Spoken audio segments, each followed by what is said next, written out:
Fala galera, tudo bem? Sejam bem-vindos ao terceiro episódio do De Propósito Podcast. Muito obrigado por vocês estarem aqui.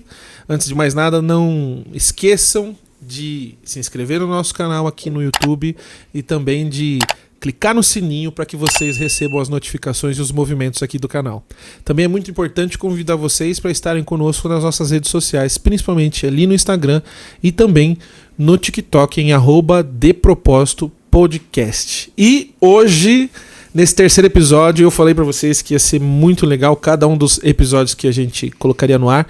Eu não estou recebendo apenas um colega ou um ser humano brilhante. Eu estou recebendo um amigo, um dos meus melhores amigos, que é o meu querido Daniel Cavalcante. O Dani, que é escritor de 2 lindos livros, que é Até Que Sejamos Um e Não Sou Mais Religioso. Será? Além de escritor, o Dani é formado, tem um currículo gigante, maravilhoso aqui. Ele é formado em ciência da computação. Ele foi, por muito tempo, um grande designer. Trabalhou muito com comunicação visual. Inclusive, ele que cuidou de toda a questão de linguagem e imagens dos seus próprios livros. Hoje, ele está trabalhando como Head de People and Culture na Camico e também pós-graduado, estudando pós-graduação em psicologia positiva. É um currículo muito legal, mas, mais do que isso, é um ser humano maravilhoso.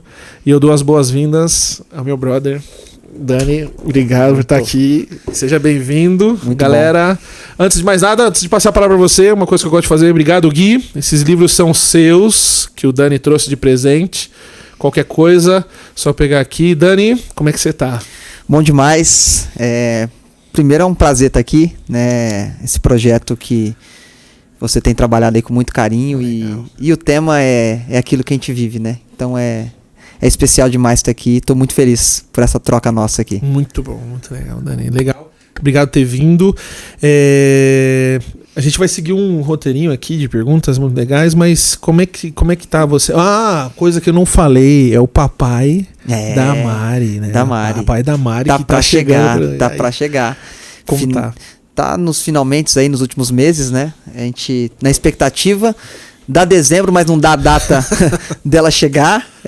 A ansiedade tá mil e vivendo um momento mágico assim na vida que eu por mim queria viver desde o começo do casamento, né? Mas não deu. Nos primeiros meses ali de casamento, por mim já tava.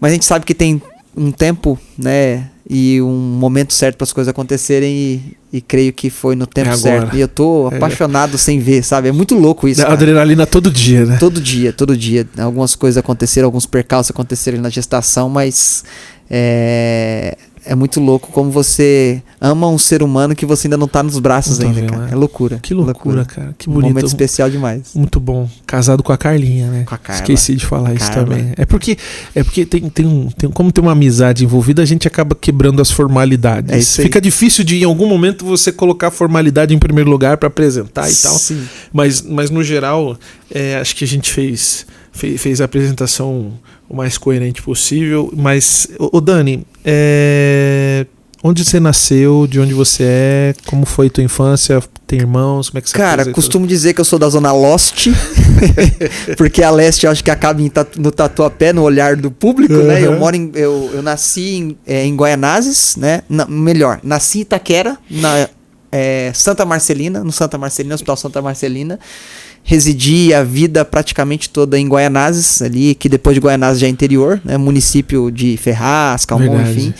E vivi a vida ali na Zona Leste. Então, foi um aprendizado muito, muito grande, tive muitas experiências e um ambiente muito propício para a coisa ruim, né? Porque periferia, o ambiente é complexo, mas graças a Deus ali tive uma estrutura familiar que me propiciou ver um lado diferente de tudo que eu vivi ali e também encontrar amigos no meio desse caos ali que é a Zona Leste ali. Cara, amigos, deve ter perdido amigos também. Perdi muitos amigos, tive contato assim com pessoas que poderiam ter um futuro brilhante e foram interrompidos por escolhas erradas, né? Tomar as decisões incoerentes. Aí vim daí da Zona Lost, Goianazes, com muito orgulho. E sou São Paulino. Não sou corintiano. Graças a Deus sou São Paulino. Que legal, cara. Que legal, muito bom. Tem algumas coisas que a gente vai... Aos poucos o público vai começar a descobrir sobre. Eu tava falando isso com o Gui hoje. Eu gosto muito de Harry Potter. Mas se eu começar a botar coisa de Harry Potter aqui, o pessoal vai estar meio desconectado. Daqui a pouco a gente consegue colocar uma bandeira do São Paulo. É isso aí, já vai ambientando, a galera vai pegando, colocando a coisinha na mesa aqui, já vai mudando o flow, né? Já vai dando uma identidade, né? Porque assim, falar de propósito... Hoje a gente está muito condicionado a discutir isso dentro das corporações, dentro das empresas. Mas ao longo do tempo a ideia é diluir isso para a vida. Porque eu acho que como as empresas são feitas de pessoas, são pessoas com propósitos muito claros que vão fazer empresas terem um real significado, acredito eu. E eu acho que o que eu estou tentando trazer nesses primeiros episódios é uma curadoria para as pessoas entenderem que existem pessoas que são capazes de impactar o que existe em torno. Então, assim, falar do entorno, né, estar no entorno talvez não positivo e você viver uma vida boa hoje no sentido de não ter se perdido, não ter ido para um caminho ruim, é a prova de que não importa muito onde você nasce. Sim. Importa realmente que decisões você vai tomar. Eu ouvi uma vez alguém dizer assim, não importa onde você nasceu, você vai poder escolher onde você quer morrer ou como você quer morrer. Legal que a gente tá fazendo essas... E cresceu por lá, escola... Era o menino bom da escola, ou era o bom aluno? Cara, não. Você é bem inteligente, né? A gente sabe disso. Sempre foi. Eu sempre fui nerd. Tem uma história muito bacana sobre colégio que... Eu, com 7 anos, eu tive o primeiro contato, né, com computador ali. E computador era artigo de luxo, não tinha nas casas. 7 anos. Então, eu tive uma professora que, na primeira série, ela foi fazer cursos de informática e ela foi a responsável pela sala de informática na escola Alexandre de Gusmão, lá na Zona Leste, em Goianazes. E ela conseguiu trazer isso e implantar dentro da escola. E aí tinha os computadores, a prefeitura mandou, e era o Windows 95 ainda. Nossa. Olha lá, entregando a idade. Que isso? Windows 95, e aí na primeira e na segunda série ela era minha professora. Na terceira série eu mudei de professora e aí todos os alunos tinham acesso à sala de informática. Então tinha o dia de ir na sala de informática. E na terceira série eu ensinava a sala porque minha professora não tinha contato nenhum com informática, com internet, com nada. Já horrível. Já virou professor. Foi. Lecionei a primeira vez com 9 anos. Eu cuidava mesmo, ia lá e mostrava, abria o Paint, mostrava como é que fazia. Foi meu primeiro contato. Sempre fui nerd. Fui presidente do Grêmio na escola. Eita, nós. 3 vezes. Na quinta, na sexta e na 8ª. Na 7ª eu não quis concorrer. Representante de conselho, esses negócios aí? Não, Grêmio estudantil mesmo. Grêmio estudantil, aquele que você vai, passa de sala em sala. É a primeira imersão política que eu tive ali mesmo. Você sabe que eu não tenho, né, um pezinho na política, mas é o primeiro contato com a política. Foi estudantil. Cara, tivemos as classes de cultura, o esporte, aquelas coordenações que você faz. Fiz o primeiro cinema na escola, fechei tudo, deixei R$400 no caixa quando eu saí na 8ª série. Era grana pra caramba naquela época. Deixamos grana lá pro próximo presidente. Gerando lucro já pro Grêmio. Vai. Tá, que legal, cara. E não tinha o rabo preso com nenhum partido, graças a Deus. E não tenho até hoje. Não tem político de estimação, né? Não tem. Que legal. Mas é engraçado, né? Porque é até uma dicotomia. Normalmente os nerds são tímidos. Tem uma tendência a ser tímido. E você meio que varou essa barreira aí. Sim, eu sou o cara que dá bom dia pra poste, né? Então, não tem tempo ruim. Eu tô falando com o seu Pedro do estacionamento quando eu chego lá na Cami. Ele me chama de meu poeta, porque eu dei os 2 livros pra ele. Ele leu em 2 dias. O seu Pedro, meu poeta. Eu falo que todo mundo tem um prazer de estar com pessoas. É uma coisa que tá dentro de mim, e eu faço isso desde criança. A minha mãe contou a história, só um recorte aqui, engraçada, que quando eu tinha 4 para 5 anos, uma vizinha da nossa rua, ela ia no portão de casa para conversar comigo. Não era para conversar com a minha mãe, era para conversar comigo. Que legal. Então, já acabou o assunto com a tua mãe, mas com você... ela tocava lá a campainha e pedia... É que assim, naquela época não tinha esses perigos que a gente tem hoje, okay. né? Então era outro cenário, era outro contexto, é vizinho que se conhece há trocentos anos. Então eu chegava e conversava com ela e tete a tete, era muito legal. Puta, que demais, cara. É legal, uma criança, é fora da curva, né? Porque hoje as crianças estão se transformando cada vez em pessoas introspectivas. Sim. Não só pelo introspecto, porque o introspecto, na verdade, são pessoas que acabam sendo seletivas com quem querem conversar, mas não estão desenvolvendo habilidades humanas, principalmente de comunicação, e eu acho que isso vai acarretar num público que tem dificuldades de se envolver com algumas profissões que exigem comunicação. Acho que tem um gap muito grande da nossa geração com a geração Jay-Z e a geração Z aí, que tem vários hiatos aí, tanto de comportamento quanto também de soft skills aí. Tá. Se é de RH, você deve estar tendo dificuldades comerciais, né? Total. Contratar pessoas do comercial tem sido um parto. Se você não... Para contratar pessoas mais novas hoje, não é preconceito, é conceito. Tá. Tem muitos apontamentos científicos falando cara, sobre isso. A galera não tem facilidade de aceitar...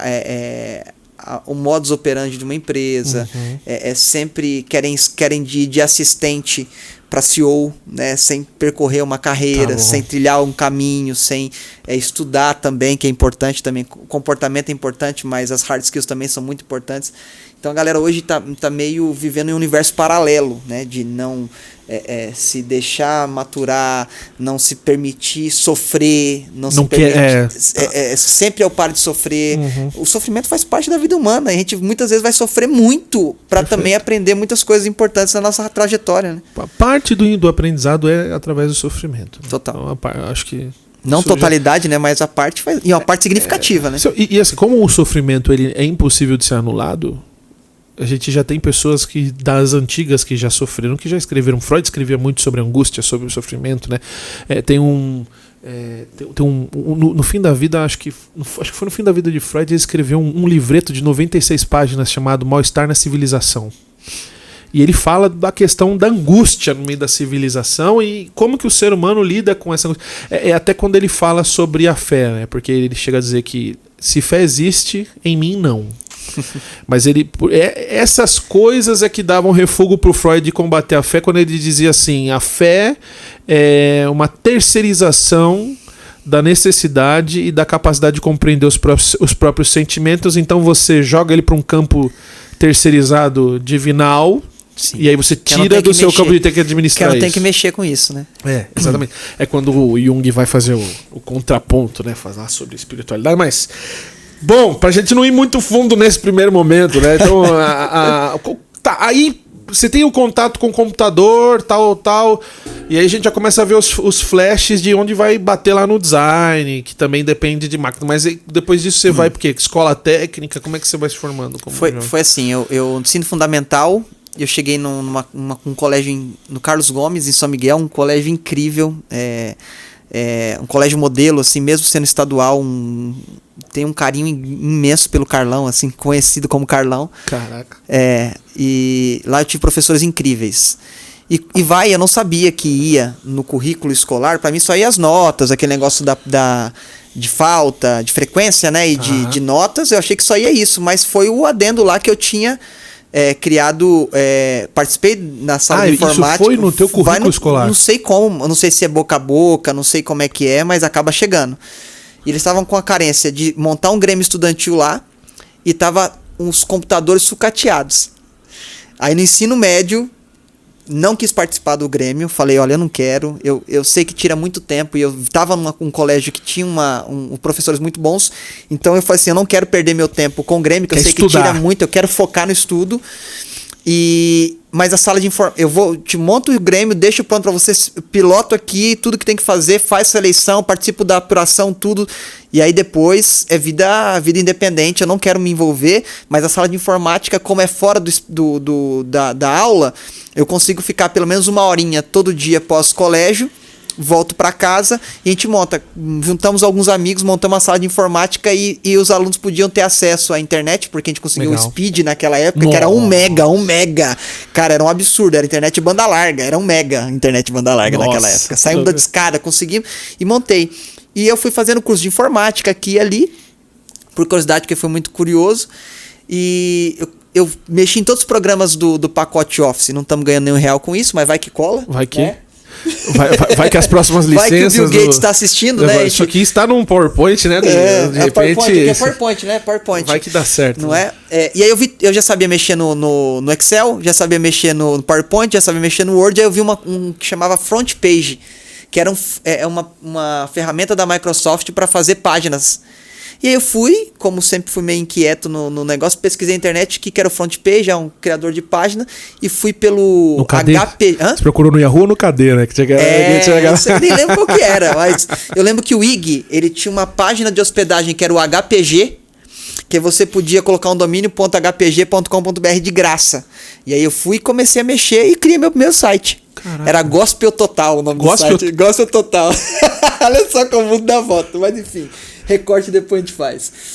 Mas, e aí, cara, eu me apaixonei por isso. Aí, quando eu fiz ciência da computação, né, me enveredei depois do ensino fundamental. E aí, eu demorava muito mais para fazer o layout do programa do que para programar. Então, eu vi que eu tava na área errada. Aí, eu fui para comunicação visual, onde ali eu fiz web designer, designer gráfico e audiovisual. E aí foi onde eu me conectei. E aí, dali pra frente, eu não parei de estudar mais. E tive uma jornada enorme aí na... Bom, antes de você entrar pro mercado corporativo, você já mexia um pouquinho com essas coisas, né? Porque você tá falando que é o front page, então você já tinha...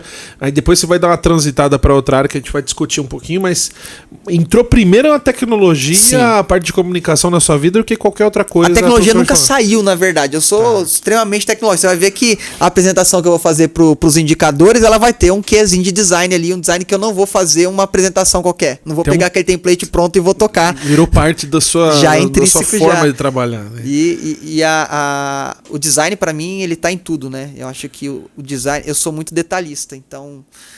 o design, eu acho que ele faz parte do capricho, do cuidado que você dá na informação, na apresentação. Então tudo isso faz parte da minha vida. Tanto é que as capas dos meus livros eu não terceirizei. Terceirizei a diagramação. A diagramação terceirizei, porque eu acho que a diagramação ia perder muito tempo para o livro ficar pronto, porque eu ia ficar caçando pelo em ovo. A diagramação é o que constrói a parte interna, né? Exatamente, Mas toda a capa de capítulo, porque todo capítulo tem uma capa, e a capa do livro em si, eu fiz questão de fazer o design, porque eu queria apresentar algo para aquela pessoa que fosse sentar e ler meu livro, ela ia conseguir enxergar um pouquinho do Daniel também no design. E assim, quem acompanha as suas redes sociais, como é que é? @Daniel... Daniel DB, D de dado, B de bola, Cavalcante, com E no final. Percebe que boa parte da identidade que você usa aqui é o que você usa no seu dia a dia. Você tem uma cor preferida, sim, que é laranja. É isso aí. Então eu sei um pouquinho disso aí. Então você usa no dia a dia também. Então sim, os livros têm um pouco de você. Então assim, os livros eles estão dentro de uma conotação da fé, da espiritualidade, comportamento. Mas eu quero entrar nesse ponto daqui a pouco. Sim. Porque a gente começa a perceber que você já tinha inclinações para liderança dentro da escola. Sim. Aí entra o design no meio do caminho, mas existe uma parte ali que a gente não tá falando da parte acadêmica e nem da parte que vai se deslanchar para o profissional. Tem a parte da infância da criança na igreja, do jovem na igreja. Essa liderança também despontou lá dentro, porque você é pastor hoje. Sim. Então, assim, em sendo pastor, esses pontos de liderança e de comunicação, poder de comunicar, também esbarraram dentro da instituição de fé, da sim, instituição onde você professava a sua fé e participava. Sim, sim. A liderança ela veio muito precoce, né? Eu tinha um avô que era pastor, né, que veio a falecer em cima de um púlpito, orando em um culto que é considerado na instituição que eu fazia parte, Santa Ceia. Okay. Então, e do jeito que... Aqui fica um recorte aqui, fica do jeito que ele tinha pedido para Deus. Ele queria partir dessa forma. O contato dele com o Eterno era bem né? O fit cultural ali batia muito. Tinha muito fit com Deus, né? E faleceu assim. O fit do reino, né? E eu sempre ouvia do seu vô, que visitava, que fazia. Então eu via meu vô morreu antes de eu nascer. Tá. E meu pai era um auxiliar de pastor, né? Era pastor também ali naquela hierarquia evangélica ali. E eu sempre via meu pai servindo muitas pessoas, né? Então... mais da porta para fora do que da porta para dentro. Também. Minha casa era sempre cheia de pessoas que iam se aconselhar. Meu pai tinha... Tanto meu pai quanto minha mãe. Eu agradeço muito a Deus por tê-los como referência. Tanto meu pai quanto minha mãe, eles tinham esse quê de trazer a pessoa para casa e ia num café, sentava ali, aquele negócio de café, e conversava, e aconselhava, e eu tinha a possibilidade de participar. É claro que tinha aqueles momentos assim, não, isso aqui é conversa de adulto, aí você tinha que sair. Tem que sair. Mas eu tive a oportunidade de partilhar de muitos momentos de aconselhamento, muitos momentos de trocas ali, e aquilo foi me incentivando a aplicar essa comunicação com os meus das mesma idade que eu, enfim. Então na igreja eu comecei, que a gente sabe da escola bíblica dominical, né? Que é aquele momento de domingo, geralmente pela manhã. E foi um episódio que eu comecei a lecionar com 12 anos para a classe de 12 a 14. A professora viu potencial em mim e falou e dividia comigo as aulas, né? Um período da aula. Daqui a pouco era uma aula ela, uma aula eu. Até que eu fui desenvolvendo. E logo com 16 anos, eu comecei a liderar adolescentes dentro da instituição que eu fazia parte. Então, eu costumo dizer que o exemplo de liderança, ele é tanto por aquele modelo bom que você admira e que você quer fazer com que as características daquele que você admira estejam em você, quanto também um antitipo. E nas instituições religiosas que eu participei, eu aprendi muito mais com o antitipo do que com o tipo. Então eu tive referências de liderança que me ensinaram a como não ser líder. E eu acho que a gente tem que aprender, eu acho não, tenho certeza, isso é convicção minha, não é certo ou errado, é o que eu penso. Que a gente precisa aprender com os antitipos e identificar aquilo que a gente não quer pra gente. Porque aquilo que a gente não quer pra gente não faz pros outros. Então, se eu olho uma liderança, se eu observo uma liderança e vejo que aquela liderança não é boa nos meus pré-requisitos, na minha forma de enxergar, na minha cosmovisão, eu posso utilizar aquele exemplo para eu não fazer. Isso te ensina muito. Então, eu acho que muitas pessoas acham que a liderança ruim, ela é ruim por si só, mas ela também é boa. Porque uma liderança ruim te ensina como não ser o líder que você não quer ser. Então isso fato.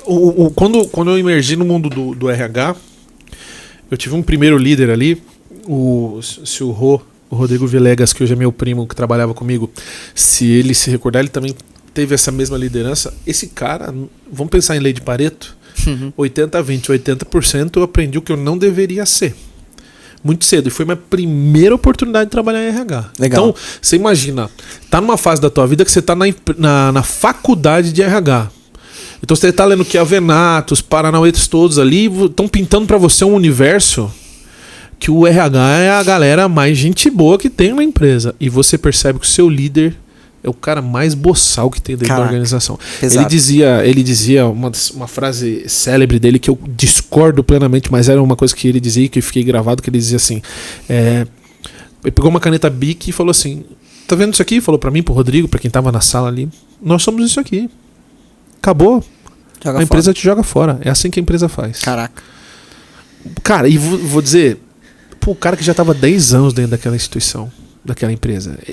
Se a empresa pensasse dessa forma, eu discordo totalmente. Eu acho que deve existir empresas assim também. Sim, tem. Mas felizmente. O cara que estava falando aquilo é um cara que nem vivia aquilo. Ele estava 10 anos, faziam 10 anos que ele não mudava de trabalho. Como é que ele poderia julgar que a instituição que mais deu espaço para ele... A longevidade que ele tinha no mercado era assim? Ele colocou como uma verdade absoluta. Ele não era, definitivamente não era. E até como uma forma de talvez bloquear a pessoa, de tolir a pessoa, né? De podar para que ela não pudesse... Hoje eu entendo que no fim das contas... Era um mecanismo de defesa. Né? E autopreservação. Ele não queria perder o posto dele, meu brother. Por quê? Ele chegou e... Eu sempre vou ter medo, desculpa, eu vou sempre ter medo de perder meu emprego. Total. Então, eu sou a BIC. Então, eu sempre vou ter medo de perder a posição. Então, aquela pessoa é que provê a posição que eu tô. Então, ele já cria aquele distanciamento, né, para que a pessoa crie aquela cultura do medo. Nesse mesmo ambiente ali onde a gente trabalhava, uma coisa legal. A gente percebeu que ele começou a pedir relatórios para nós, informações, a gente construía as informações, ele levava para a diretoria e falava que era ele que tinha feito. Um dia, Rodolfo Valder Viana. Esse cara é um monstro sagrado que realmente com as poucas interações, o Rodolfo ele era da BASF, um puta cara, que ele era diretor superintendente dessa empresa. E o Rodolfo um dia desceu da sua cadeira lá no terceiro andar, apareceu na nossa sala, falou para mim e pro Rodrigo: eu sei que vocês trabalham, eu sei o que vocês estão fazendo aqui, eu vim aqui para dar parabéns. Olha só. Como ele sabia? Não sei. Hoje a gente começa a perceber como é que funciona a mecânica das empresas. E o cara vai ficar sabendo. Mas ele olhou pra gente e falou assim: parabéns, eu sei que são vocês quem fazem. Top. O cara sabia, não adianta, porque a verdade. E olha a diferença de postura, de caráter, né? Total, incrível. Ele foi o 20 do Pareto. Ele é o 20 do Pareto. E aí é o que a gente aprendeu. Infelizmente, os 20 não foi nem com o meu líder que eu aprendi, foi com outro cara. Não, brincando. O meu líder tinha algumas coisas, ele era muito disciplinado, tinha muito poder analítico, mas essa parte de estar em liderança de RH exige um pouco mais do H, que eu acabei de falar, a gente não pode esquecer do H, exato, do RH. Então, dois profissionais discutindo aqui, dois profissionais de people discutindo e a gente sabe o peso disso. E me fala, então aí na igreja começa a ter essa coisa de lecionar. Uma das coisas que vocês vão acompanhar nesse episódio que eu vou trazer é porque o Dani, ele lecionou sobre Bíblia dentro de uma das empresas que a gente trabalhou junto. Bizarro isso, né? O pessoal olha e fala assim: cara, como é que é isso? A gente vai chegar até amarrar todo esse ponto. Mas eu tô tentando influenciar a conversa para esse lado, porque isso virou uma verdade na sua vida absoluta. E como a gente tá falando de propósito, eu sei que o seu propósito não é ser de RH. Está claro. Eu sei que o seu propósito é muito mais profundo, que tem outras diretrizes por trás de tudo isso, da ética, do comportamento esforçado, do trabalho que norteiam. E eu sei que está vinculado à tua fé. Depois disso, a parte da... Existia uma consciência sua sobre a ideia de que você estava se tornando um líder? Ou isso tava só comunicar, vamos falar e deixa acontecer? Cara, a liderança ela, eu acho que tem sim o fator de que algumas capacitações que você possa vir a fazer, ela pode te ajudar a liderar, mas eu acredito muito na naturalidade de uma liderança. É aquela criança que quando você vai ver, ela tá decidindo qual é a brincadeira que o grupo em que ela tá inserido vai brincar. Tá. Que às vezes acaba sendo até naquele momento sem consciência impositivo, tá bom, mas que já exerce uma liderança natural. Então a liderança para mim sempre foi natural. Na igreja, eu tive essa oportunidade de dar aula, depois de lecionar adolescente sendo adolescente, a liderar jovem sendo jovem, na mesma faixa etária de idade. Então eu sempre me vi liderando pessoas da mesma faixa etária que eu, mas não fazendo um curso, porque, queira ou não, quem já vivenciou o ambiente da igreja, o ambiente ali, eclesiástico, vamos dizer ali, institucional, ele te leva muito pra... É aquele vô que pega o neto, joga na água... Se vira. E ele aprende a nadar porque ele se debateu ali. Não, o vô não falou assim: olha, eu em tal momento vou te jogar na água, você vai ter que fazer esse movimento. Vai acontecer isso. Não há isso. Não tem. Então é uma coisa que acaba você tendo atitudes que são empíricas, que tem a ver com a sua base de personalidade, com a sua base de família ali, alguns princípios e valores que você vai trazendo junto consigo. Depende mais do dom. Exatamente. Do que do treino, né? Sim, falando muito nesse aspecto de instituição, de igreja, eu vejo muito esse lado. Então, na instituição que eu participei, que eu não quero citar o nome aqui, para não dar nenhum problema,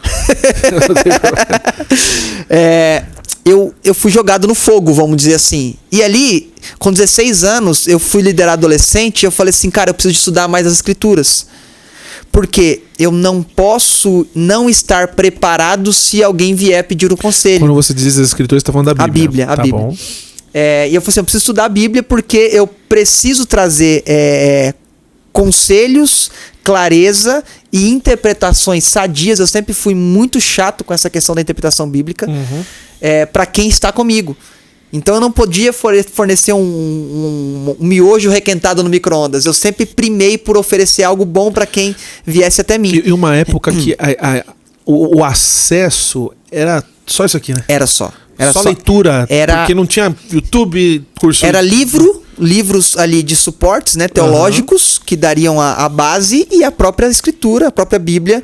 E era interessante que começou isso a acontecer um pouquinho mais pra frente, já liderando jovens, que eu chegava do serviço, às vezes tinha um jovem lá em casa me esperando chegar do serviço pra conversar, pra se aconselhar. Caraca. Então isso foi tornando tão natural que eu não senti diferença, né? Quando eu fui para a parte profissional, o liderar para mim era sempre em favor de pessoas e não sobre pessoas, porque para mim isso muda todo o jogo. Porque para mim liderança é em favor de e não sobre pessoas. Porque se é sobre pessoas, eu sempre vou ter o autoritarismo como a base, como aquele gestor que usou o exemplo da BIC. Então eu acho que quando eu faço em favor de pessoas, o outro vai ser sempre... potencializar o outro, desenvolver exatamente. o outro, ajudar o outro. É o pão nosso, não o meu pão. É o coletivo e potencializando o outro ali. Nesse momento, qual é a tua clareza de que... da expressão propósito? Zero. Vai por osmose. Só porque você tá sentindo que tá certo e vai tudo empírico ali, você vai testando e você vai... porque são conceitos... Tá. É interessante que você chega numa época da sua vida que você consegue externar o conceito que já estava interno. Tá, você consegue traduzir, vem palavras para você formar uma frase e tentar explicar o que você está sentindo. Mas se uma pessoa olha para você, ela consegue ver seu propósito de vida porque aquilo já está sendo prático na sua vida. Que é mais importante do que talvez pôr numa frase. Exatamente, porque às vezes a frase ela é só a conclusão daquilo que já estava interno e da forma com que você vive.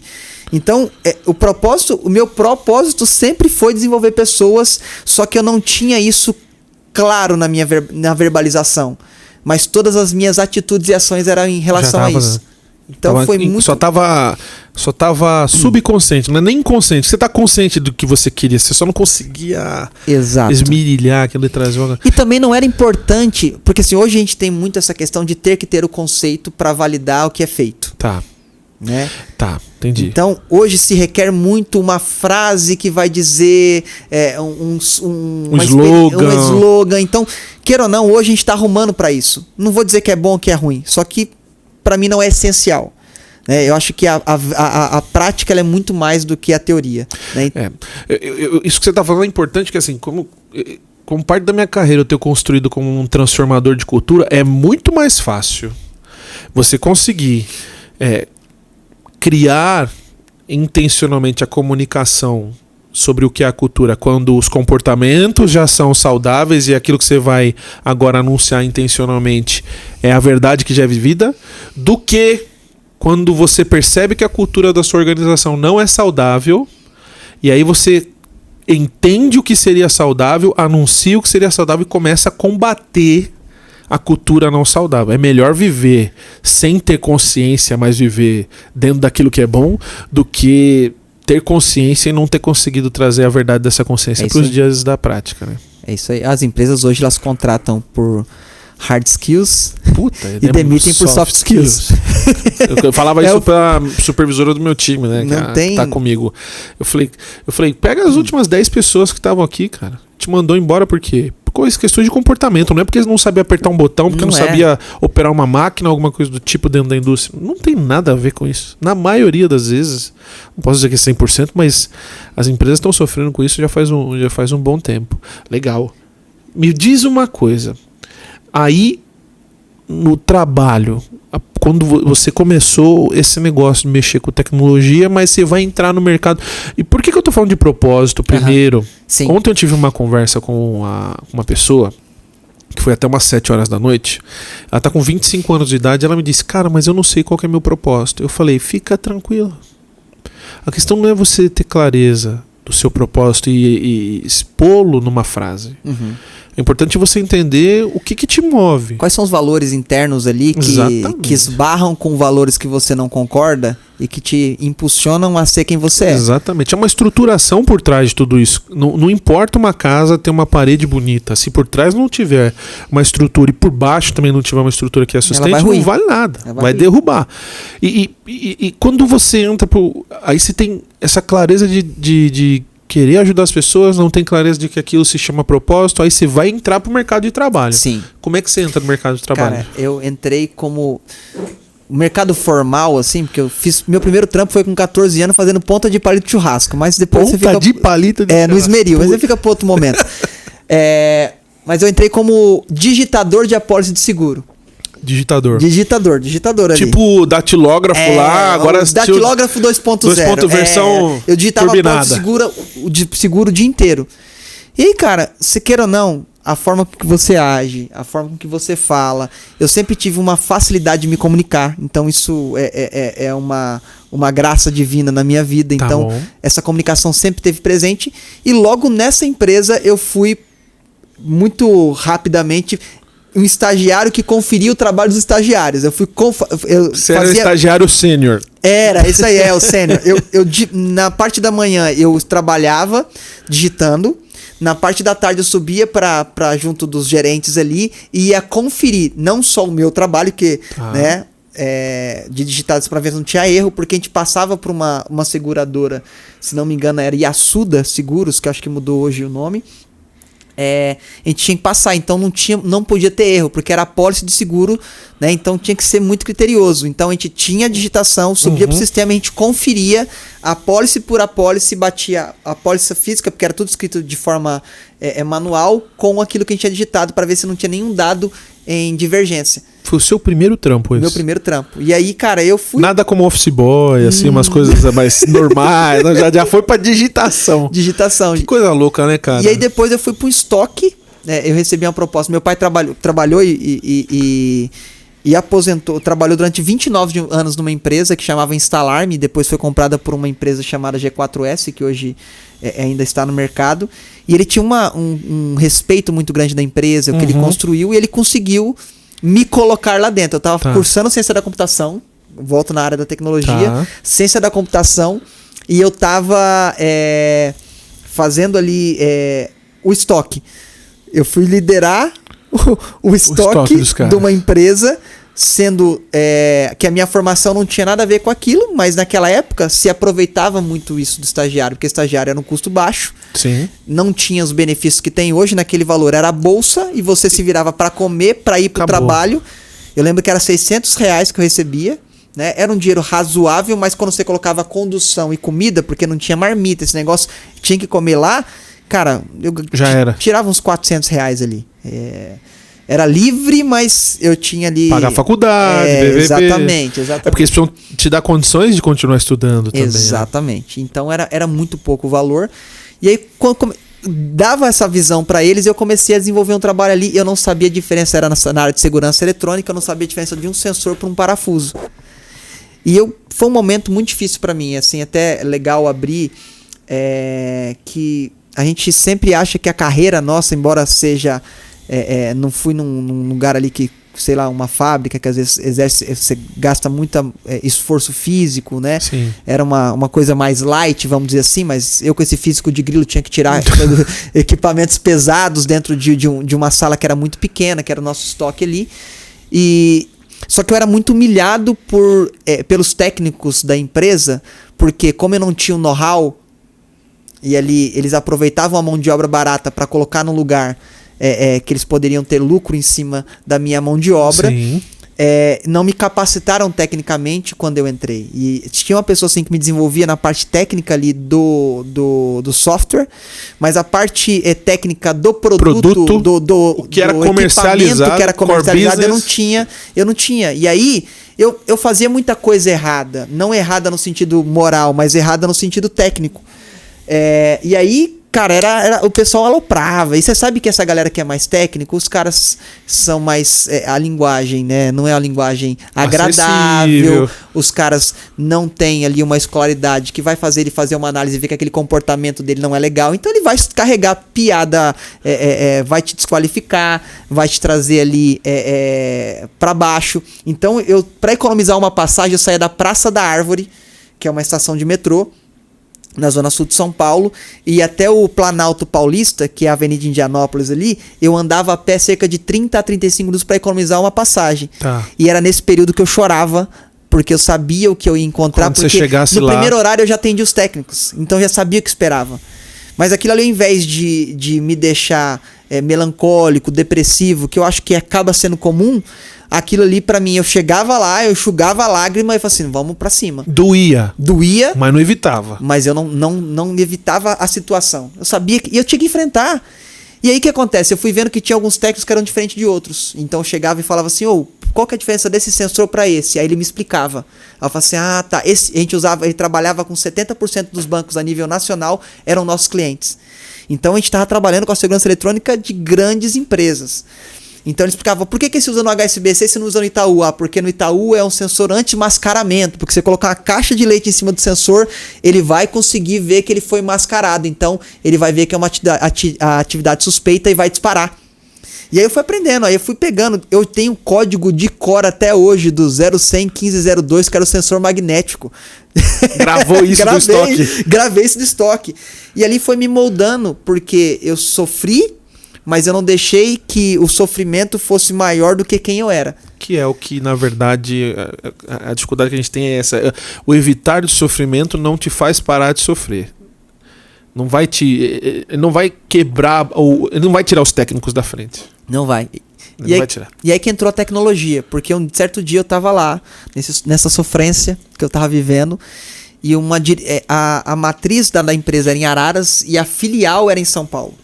Só que todo o atendimento de TI era remoto por um sistema, chamava GAIN, se eu não me engano na época, GAIN, enfim, whatever.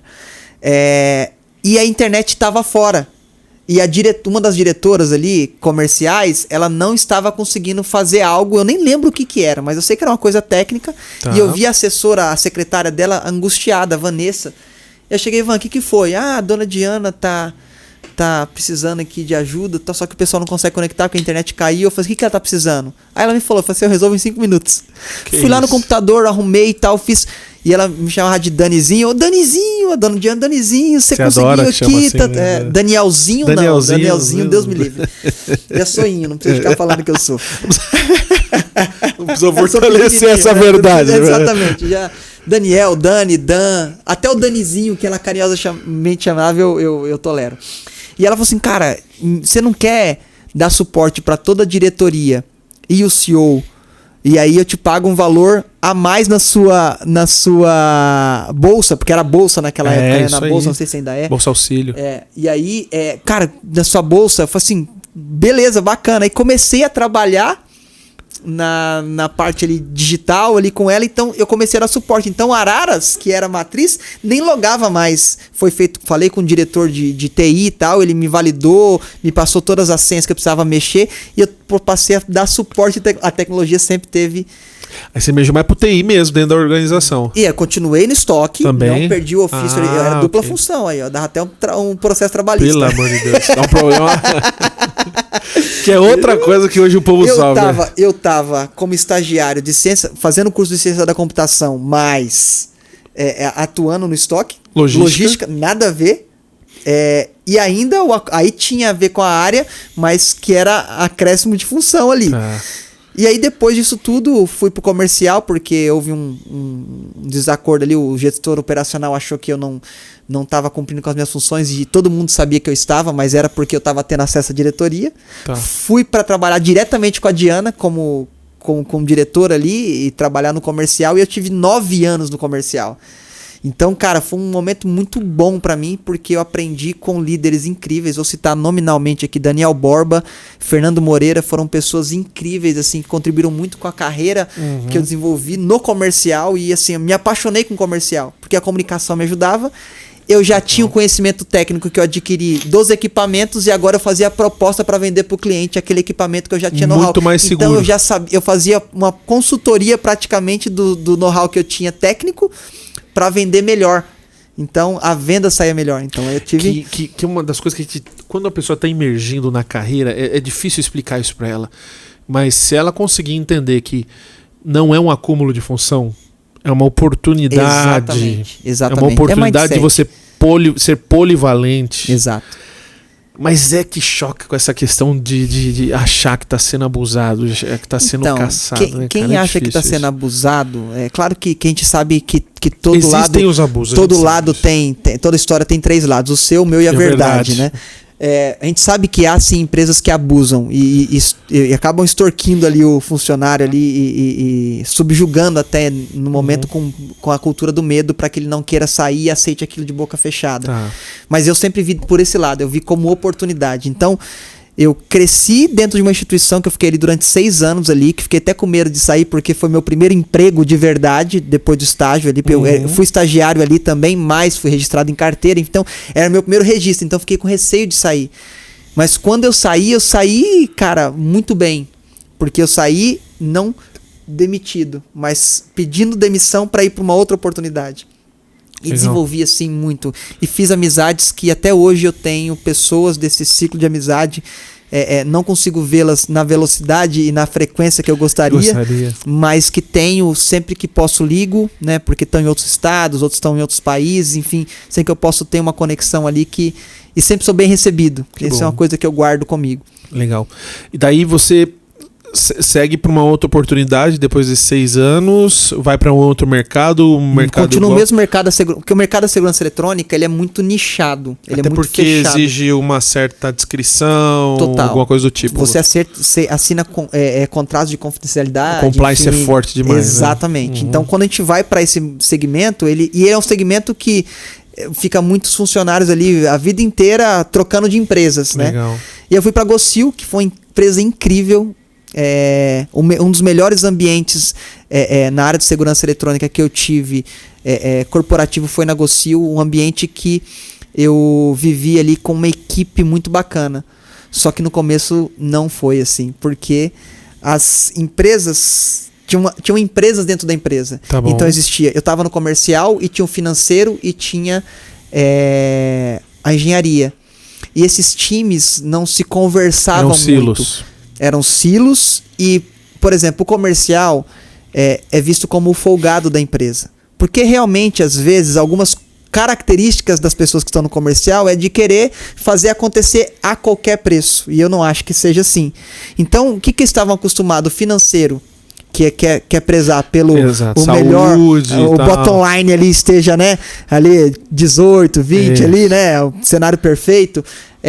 E também uma margem ali de ajustada, um markup bom. Os processos, as prestações de conta muito bem alinhadas. Precificação, custeio por absorção, que era o fator ali da Gocil. Então tudo isso a galera queria fazer à risca. E muito menos emocionais do que o cara que tá na rua, que é o cara da boa conversa. E o cara tá pensando em fazer a venda e pensando na comissão dele.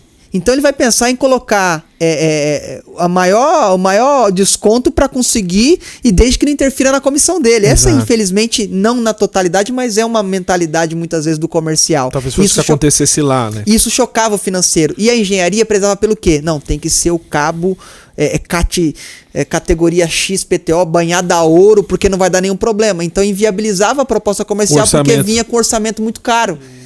E quando eu cheguei, essa galera tinha as rusgas. E eu sempre tive isso em mim. Eu sou consultor de pontes. Não esse clichê, mas eu sempre fui consultor de pontes. Eu chegava, o fulano fala com o Beltrano. Mas por que não fala? Por conta disso, entendi a causa raiz do problema. É porque tá vendendo de qualquer forma. A engenharia quer embarrear o nosso projeto aqui, não consigo fazer porque só quer colocar cabo. Aí eu comecei a conversar com o outro, fui entrando num ambiente e consegui quebrar um pouco essa barreira, né? E consegui acessar.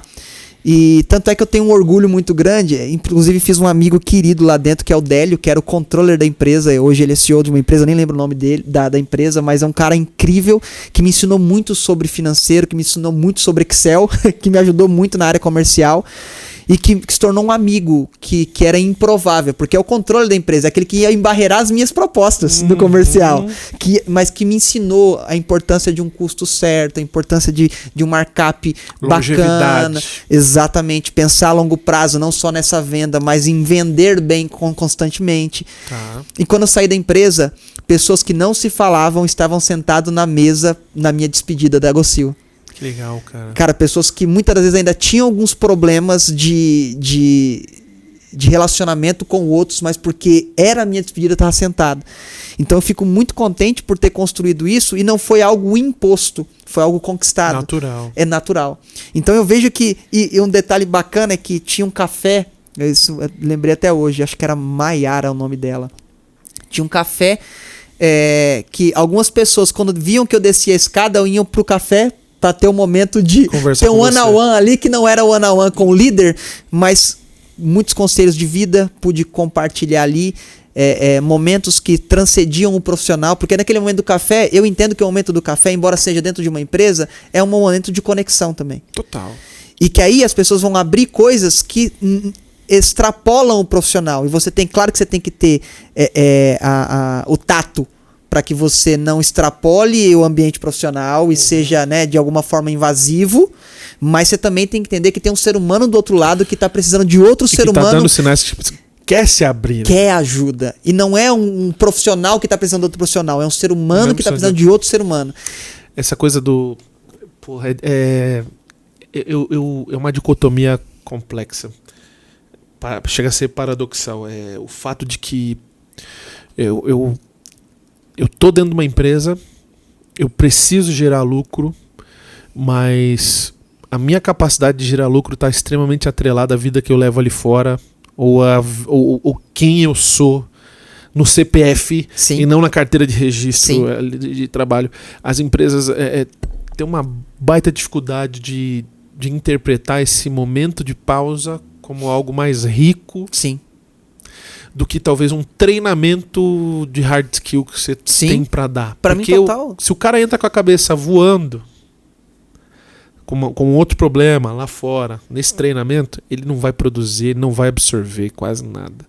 Às vezes essa conversa é a conversa que vai salvar a carreira da pessoa. Né? Eu tenho uma frase que eu carrego comigo e que, inclusive, a Duda, que é uma adolescente querida ali da minha comunidade de fé e uma amiga, né, que se tornou, os pais dela são muito meus amigos, e ela fez um quadro para mim no aniversário e me entregou com essa frase: o mais importante para mim não é o que tem na mesa, é quem tá nela. Uhum.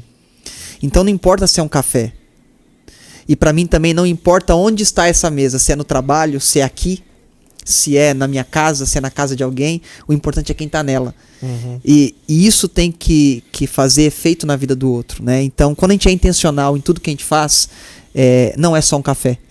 É muito mais que um café. É muito mais que um café. E você falou de às vezes empresas que não entenderam a potência desse one-on-one, que não é para dar um feedback de performance, mas é um one-on-one para entender o coração do outro, porque ali você se conecta, e nessa conexão pode ser que a performance aumenta, porque criou um rapport tão grande que às vezes você vai trazer uma demanda, essa pessoa vai fazer, não é nem pela empresa, porque algumas pessoas não estão conectadas com a empresa, ela vai fazer por causa de você. Então isso para mim muda o jogo. Porque ter bons líderes aumentam a possibilidade de... É mais uma camada de segurança de reter um talento. Total. Porque às vezes a pessoa tá ali, o líder é um cara legal ou é um líder mais ou menos, e a empresa é uma baita empresa, então a pessoa fica conectada direto com a empresa. Aí às vezes você tem uma empresa que nem é tão legal, mas você tem um líder incrível. O melhor dos mundos é ter os dois. Sim. Mas as ter líderes bons ali mantém. Por conta do líder. E as pessoas não continuam ali também. Pode até parecer exatamente. Pode até parecer um momento de se gabar. É um recorte bem lá atrás, quando eu saí de uma denominação que eu fiquei muitos anos, eu fiquei mais de 26 anos nessa denominação. Os jovens que eu liderava foram até a minha casa e falaram assim: eu vou para a igreja que você vai. Caraca. E eu virei para eles e falei assim: não. Porque eu sei porque eu tô indo para lá. Vocês não devem me seguir, vocês devem seguir a Cristo. Então, o porquê eu estou saindo não deve ser o mesmo fator porque vocês devam sair. Uhum. E ali há um momento de tristeza, porque a galera se apega com você, acaba gerando esse rapport, e a pessoa quer estar onde você está, porque você conquistou um espaço, você é responsável por aquilo que cativas, né? É responsável por aquilo que cativa. Então, eu dei o não, mas pegando um ambiente eclesiástico para traduzir para aquilo que a gente está falando aqui no ambiente profissional, muitas pessoas elas vão seguir o líder. Bom, uma das coisas que a gente começa a notar é que o berço religioso ele tem uma capacidade de gerar algumas potências positivas e algumas pessoas. Por exemplo, assim, por que o berço religioso ele é, e mais especificamente o evangélico, ele é uma máquina de gerar talentos musicais? Porque justamente, principalmente por não ter tanta aula. Sim. E tem muito essa metodologia do VSV, né? Que é o vai se vira. Exatamente. Cara, eu tenho meu primo Rafael, ele é maestro. Ele aprendeu a tocar teclado sozinho, meu brother. Ele teve aula de música. Ele teve lá, tocava sax genes na época da banda, lá no bandão da Furiosa, lá do nosso querido Avelino. Mas, cara, pelo amor de Deus, meu primo ele toca 500 instrumentos. É uma habilidade absurda. Ele escreve arranjos, ele toca. Ele não teve treinamento para isso. Sim. Automaticamente a liderança ela vai também ser treinada ali no ferro e fogo. Não vai. Sim. Ter um cara que eu quero trazer aqui que é o Renato Rocha. Ele é diretor comercial da Souvenir no Brasil. Já falei com você, Renato. Então o convite tá feito. Já fica aí. Já, me atenda, por favor. Ia ser muito legal. O Renato Rocha, você vê nitidamente que o líder que ele é hoje, onde ele está hoje, é um papel que ele já desenvolvia na instituição, já falava para público, ele já tinha um monte de pessoas na mocidade que ele tinha que tocar. Então, assim, no geral você percebe que essa é uma coisa que vai ajudando as pessoas a se desenvolver na questão de soft skill, né? E ela se destaca no mercado de trabalho por essa contribuição, não estou falando que é via de regra, tá, mas essa contribuição daquilo que ela faz fora do mercado profissional e que ela leva de bagagem positiva para o ambiente profissional, coloca à frente de outras. Porque se você olha, não existem tantas oportunidades fora dali para que você fale a públicos, para que você tenha contatos com... Pô, cara, quando a gente vê essas pessoas se reunindo, essas comunidades se reunindo, eu já fui muito radical em não pensar sobre isso, mas existem pessoas ali que estão, como a gente falou com o Gui aqui, às vezes é o último sopro de esperança dessa pessoa. E onde que você normalmente vai encontrar um ambiente propício que não seja o ambiente e a comunidade de fé para poder tratar esses assuntos e aí começar a dar valor nisso, que vai esbarrar lá dentro da empresa e falar assim, essa conversa é importante. Total. Não existe muito local, cara, para você fazer isso não, meu brother. A não ser que você esteja dentro de uma ONG e tal, mas é muito difícil você enxergar um outro ambiente. Acho que essa sensibilidade, ela te ajudou, né? Lá no começo até agora, né? Porque a gente tem muitas pessoas têm essa preocupação com reputação. Tá. Né? De como vão me ver. E quando isso é maior do que a vontade de fazer alguma coisa, isso se torna uma crença limitante. Eu não posso, nunca serei, enfim, eu não tenho condição financeira para isso, enfim. Mas quando a gente está nesse ambiente, você é colocado em pessoas que são iguais a você. Total. Queira ou não assim, porque o ambiente religioso, embora eu tenha muitas restrições à religiosidade, né? Inclusive o meu livro é bem ácido nesse ponto, né? No segundo livro eu faço uma crítica muito tentando ali fundamentar alguns pontos de vista meu em relação à religiosidade, que eu acho que é ruim, mas voltando ali pro ambiente, quando você vai para um púlpito, por exemplo, você não vai com a cobrança de ser o pastor da igreja, por exemplo. Numa adolescência, você vai com medo, com anseio e tudo mais, mas não é com a responsabilidade de ser o cabeça daquilo. Então você não tem tanta cobrança, provavelmente. Então você vai falando num grupo de adolescentes, você vai falar para adolescentes. Então é a mesma faixa etária. Se houver algum deslize ou outro ali, é totalmente entendível, vamos dizer assim, é tolerável e diminui um pouquinho essa carga. Então você vai sendo por faixas etárias, você vai sendo posto dentro de grupos ali que vão propiciar você se desenvolvendo. Então você fala de criança para criança, de adolescente para adolescente, de jovem para jovem, depois de adulto. Que meio que empírico acaba sendo um método. Exatamente. Acaba sendo uma formação de caráter, de competência, de várias coisas que te ajudam no futuro, né, cara? Não é para todos. Não porque assim, senão nós teríamos os bons oradores só viriam desse ambiente. Pô, tá, né? Ou os bons comunicadores só viriam desse ambiente. Para mim é um facilitador, um ambiente mas propício, que também não é para todos. A gente tem que ter essa convicção, porque senão parece que a fala leva para esse caminho, né? Tá. E que todo mundo que tá lá tem uma capacidade absurda. Não é. Cara, tem a ver com dom, tem a ver com criação, tem a ver com propósito. Tem que querer. Não tem jeito. É o que eu tô falando. Meu primo tem uma puta habilidade, nunca foi um orador. É maestro, mas não é um cara. É um cara que se comunica bem, mas nunca quis, por exemplo, pegar o microfone na mão e tocar. Nunca quis liderar no sentido. Na empresa, ele não lidera. Embora seja um cara genial, ele é um cara que se retrai, ele é um cara, um assistente, mais analítico, um analista e tal. Não tem nada a ver. E isso é curioso, né? Mas assim, o fato é que há uma questão de ser mais propício. Sim, total. Como a gente estava falando, a ter esses diálogos mais sensíveis à alma do ser, ao indivíduo, ao coração. Que, porra, cara, vamos falar um negócio sério. O mundo está descobrindo a importância disso dentro das organizações, principalmente pós-pandemia. Total. E esta caralha desta conversa a gente já tem há séculos. Sim. E a gente começa agora a juntar as pontes do ser humano integral. E não aquela coisa de coisas do trabalho, deixa no trabalho. Coisas de casa, deixa em casa. Porra, isso é impossível, brother. Cara, eu falo da Cami na minha comunidade de fé, nas pregações que eu faço de domingo. Porque é uma extensão da minha vida. Não é a minha vida. Como você falou, o ser humano ele é integral. E quando você faz compartimentos, você acaba, muitas vezes, criando personagens. Então eu tenho que agir dessa forma no meu trabalho. É claro que a gente não está falando, a gente está falando de coisas de comportamento, não está falando de coisas éticas e morais, né? Mas, e cabe também uma das coisas que é assim, está comprovado em alguns estudos que homens que se sentem desvalorizados em casa tendem a um comportamento agressivo dentro das organizações. Sacou? Olha que coisa bizarra. O cara tá em casa, ele se sente um lixo. Ele se sente mandado. Eu não tô dizendo que ele tem que mandar. Tô dizendo que ele se sente. Ele se sente mandado, ele se sente subutilizado, ele se sente subvalorizado.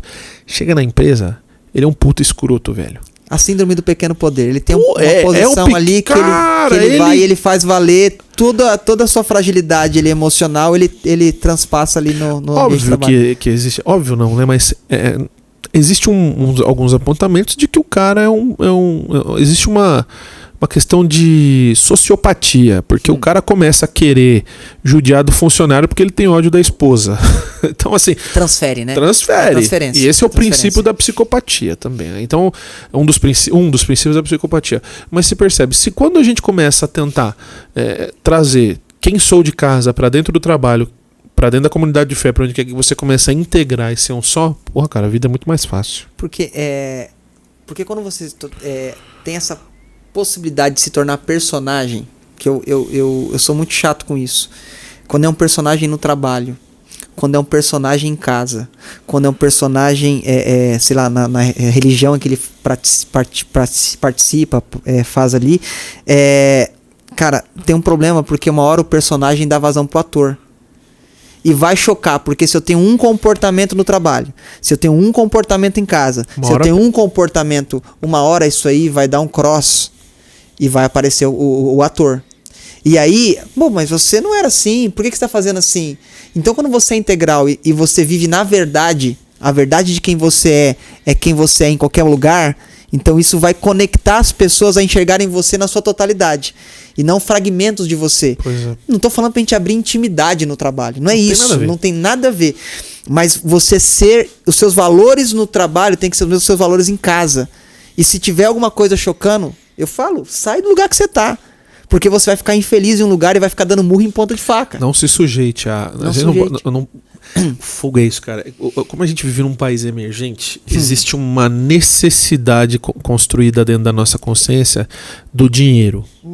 E em passar por alguns momentos difíceis, como a geração de emprego, e principalmente o momento econômico que a gente está passando agora super instável por conta do modus operandi governamental, as pessoas elas se sujeitam e começam a beber dessa água, e o fogo é que o ambiente tem capacidade de influência. Sim.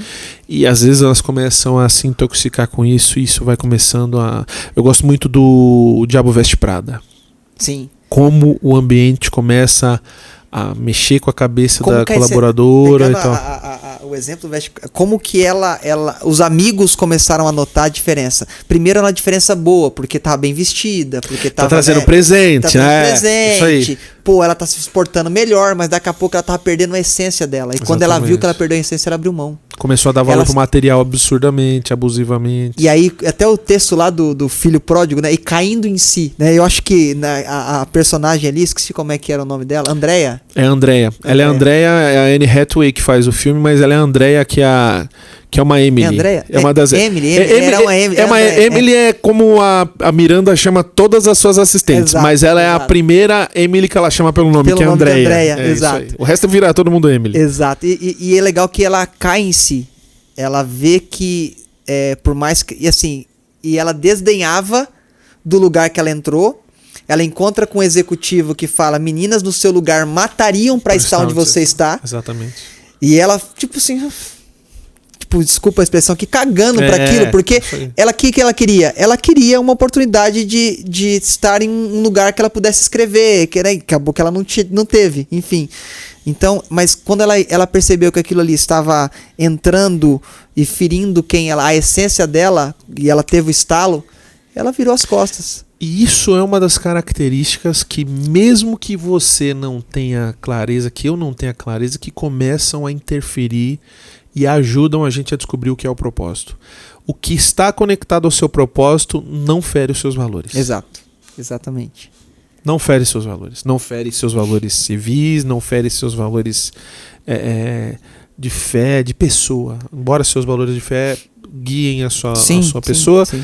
não interferem. Então, assim, que nem você falou, é muito importante a gente saber o que a gente não quer.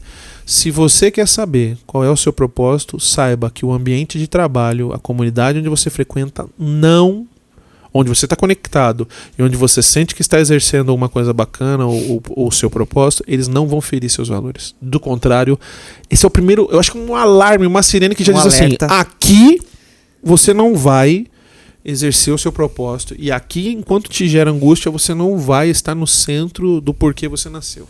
Até por conta do livro aqui, eu começo pelo bendito do Começo pelo Porquê, que a editora Sextante, a gente estava conversando com o Gui, ela poderia mandar em algum momento alguns livros para nós. Eu acho muito válido. Muito válido. Acho muito válido. Depois tem o Encontre o Seu Porquê, que é muito bom, que é o segundo, é o azul, muito bom.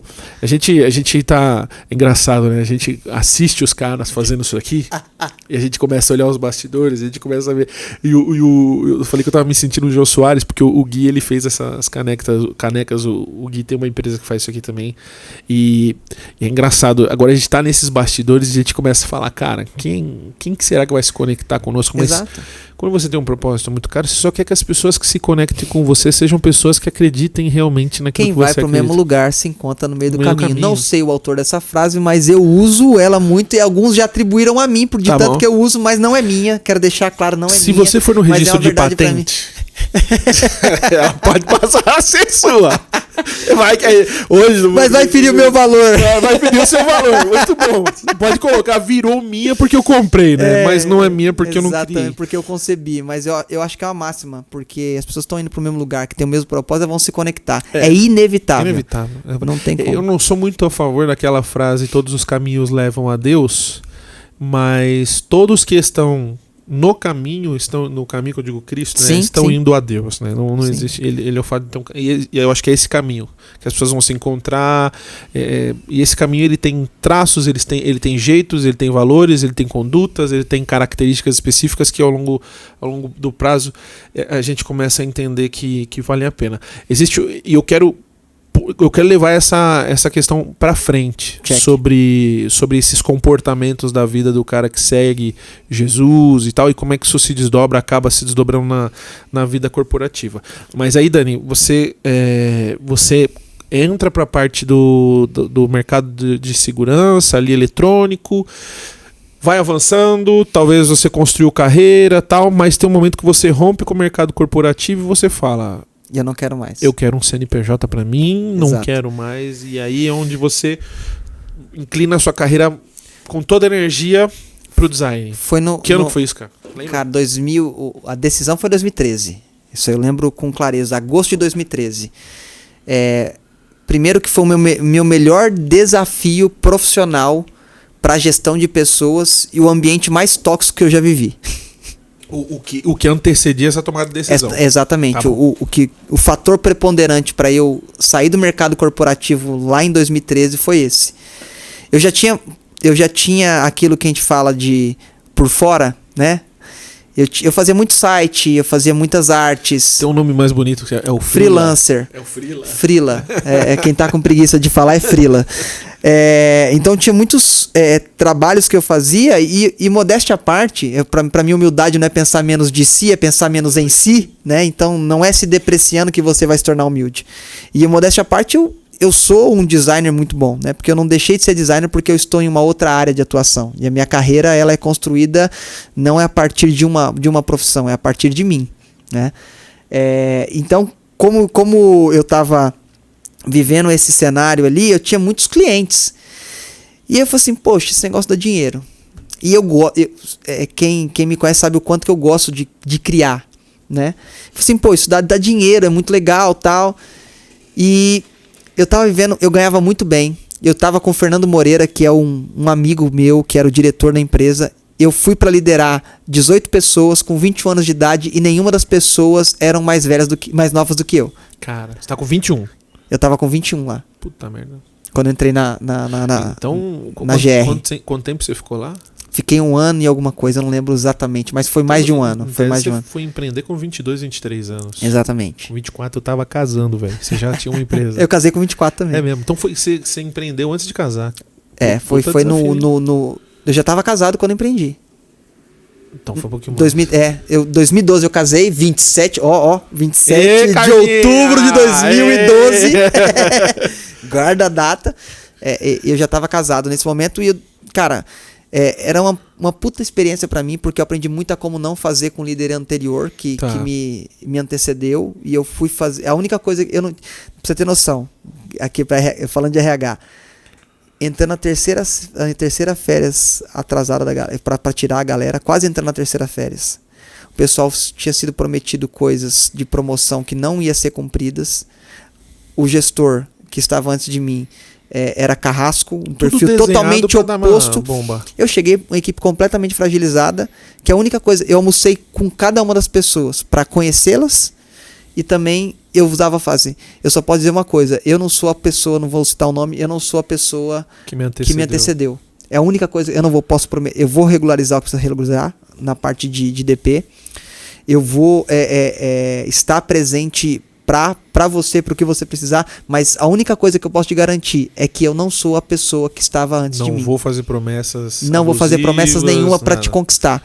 Eu quero que você, na caminhada comigo, você veja a diferença. Eu só te peço que acredite. Eu sei que é muito difícil na situação que você está, porque vocês, né, pegando uma pessoa como exemplo, você passou por tudo isso que eu sei, mas eu não sou esse perfil. Meu perfil de liderança é o completamente oposto. E ali eu tive uma noção muito grande. Só que era um ambiente muito tóxico.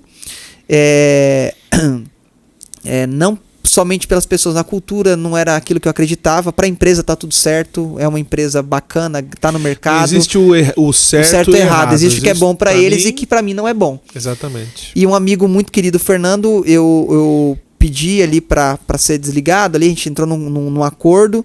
Em 2013 eu saí e falei assim, eu nunca mais vou ser CLT. Falei. Caraca. Sim, tipo, não por arrogância, mas porque assim, eu não queria viver aquilo. E aí, cara, eu fui de um patamar de vida aqui para um patamar de vida aqui. Que é a realidade do empreendedor. Que é a realidade do empreendedor. Porque eu achava, romanticamente falando, eu não sou muito romântico, mas por ser muito bom profissionalmente no design, eu achava que, eu vou abrir minha agenda, eu vou conseguir explodir de cliente. E não foi isso que aconteceu. Uhum. Tive umas decepções, enfim, normal, que todo empreendedor tem. Mas de 2013 até 2021... eu empreendi, criei uma empresa chamada Vision Design. Eu tenho até o e-mail, até hoje eu tenho e-mail lá ainda. O logo da chamada que eu fiz, a primeira chamada que não é esse oficial aqui, é o que você fez pra mim em 2020, cara. Caraca. Aquele que é um cérebro meio parafuso, meio eletrônico, assim, meio digital. Você que fez. Cara, lá atrás.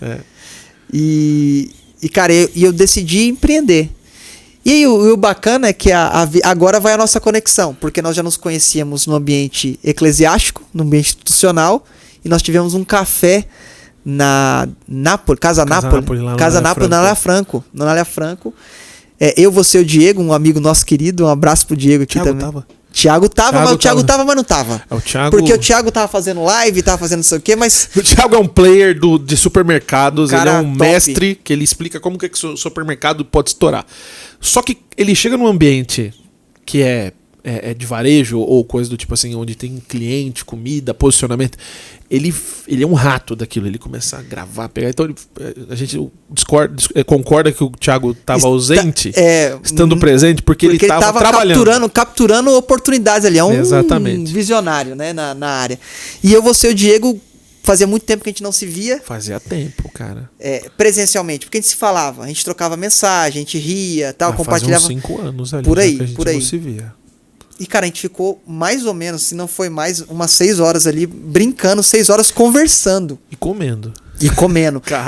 E o legal fazendo muito propaganda da Casa...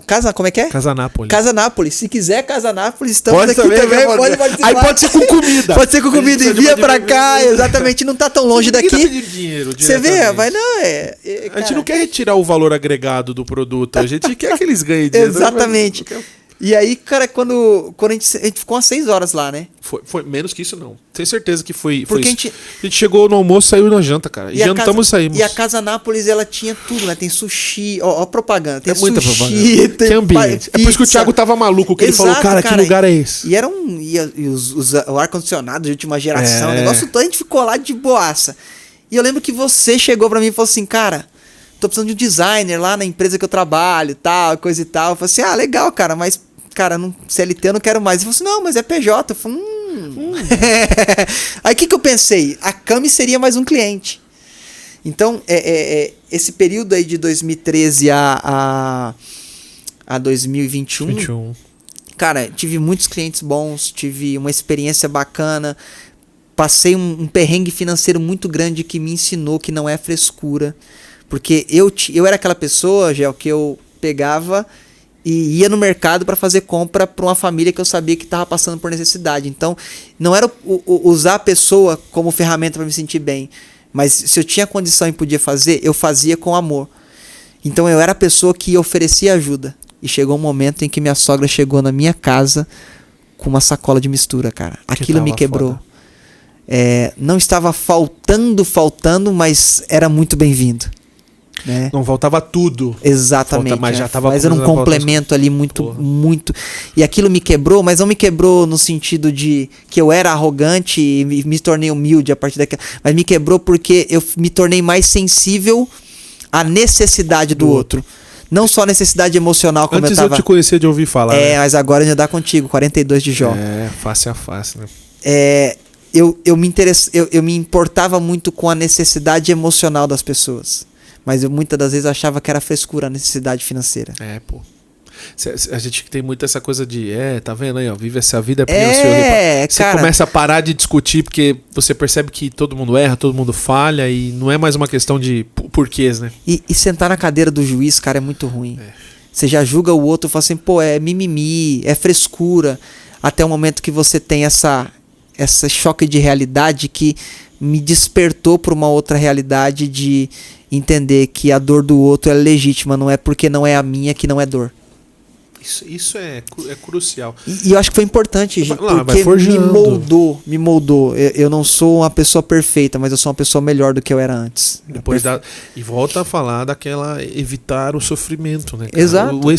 Não adianta, no pacote de drives, vamos falar em tecnologia, existem coisas que só Cuidado que você vai para uma área aqui, né? Vamos instalar o drive. Chip, drive. Então, vamos começa com eu começo pelo porquê, eu prefiro. Isso. Essa parte aí. Né, tem um pacote de coisas, de aprendizados que você só colhe na dor, cara. Sim. Não dá. As mais belas canções foram escritas em tribulações. Pois é. Né?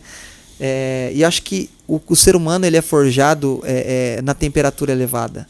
Né? Quando você esquenta o metal na temperatura elevada, ele passa do estágio sólido para o líquido e sai do metal aquilo que chama de escória, que é tudo que não aproveita do metal.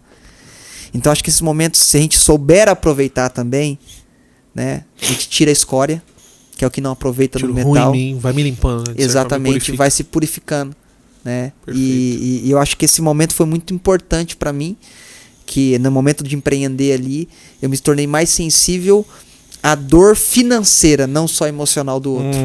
Então, e ali também me fez valorizar não o dinheiro. Porque muitas pessoas passam dessa fase e se apegam e se tornam avarentos. Então, tem pra caceta. Porque, cara, eu passei o medo de voltar a esse estágio. Exatamente, porque ele não entendeu que aquele estágio era um momento necessário para que ele fosse forjado para ser uma pessoa diferente depois daquele estágio. Então ele se apega a não sentir dor. Então o medo de sentir dor me faz me tornar um avarento depois que eu passei uma necessidade financeira e agora eu tenho uma condição financeira boa. E é engraçado porque o cara ali, ele se liberta do não ter, por exemplo, os recursos financeiros necessários, mas ele não se liberta das emoções que ele viveu no momento em que ele não tinha. Então Exato. ele continua sendo um escravo do passado. Exatamente. Né? É o ciclo vicioso, o ciclo da miséria. E hoje eu não sou a pessoa apegada a dinheiro. Eu sou uma pessoa que entendeu que era necessário eu passar por aquilo. Era importante que eu passasse por aquilo. Então, e se tiver que acontecer algum momento é porque alguma lição eu preciso aprender, que eu não aprendi lá atrás. Então eu acredito que as coisas que acontecem na nossa vida têm um propósito, têm um objetivo. E Romanos 8:28 diz que todas as coisas juntamente contribuem para o bem. Então, muitos fatores que, se a gente não mudar a perspectiva e não mudar a mentalidade, a gente vai olhar uma dor, uma perda, como se fosse algo extremamente ruim. E só por exemplo, eu perdi um ente querido. Tá. E a pessoa vai olhar, poxa, ao invés de valorizar e agradecer, eu vi uma frase que eu achei muito bacana, eu não lembro nem o nome da pessoa, ele falou assim: você fala que tudo tem um lado bom, tudo tem um lado bom, tudo tem um lado bom, tem um lado bom, eu perdi meu pai ontem.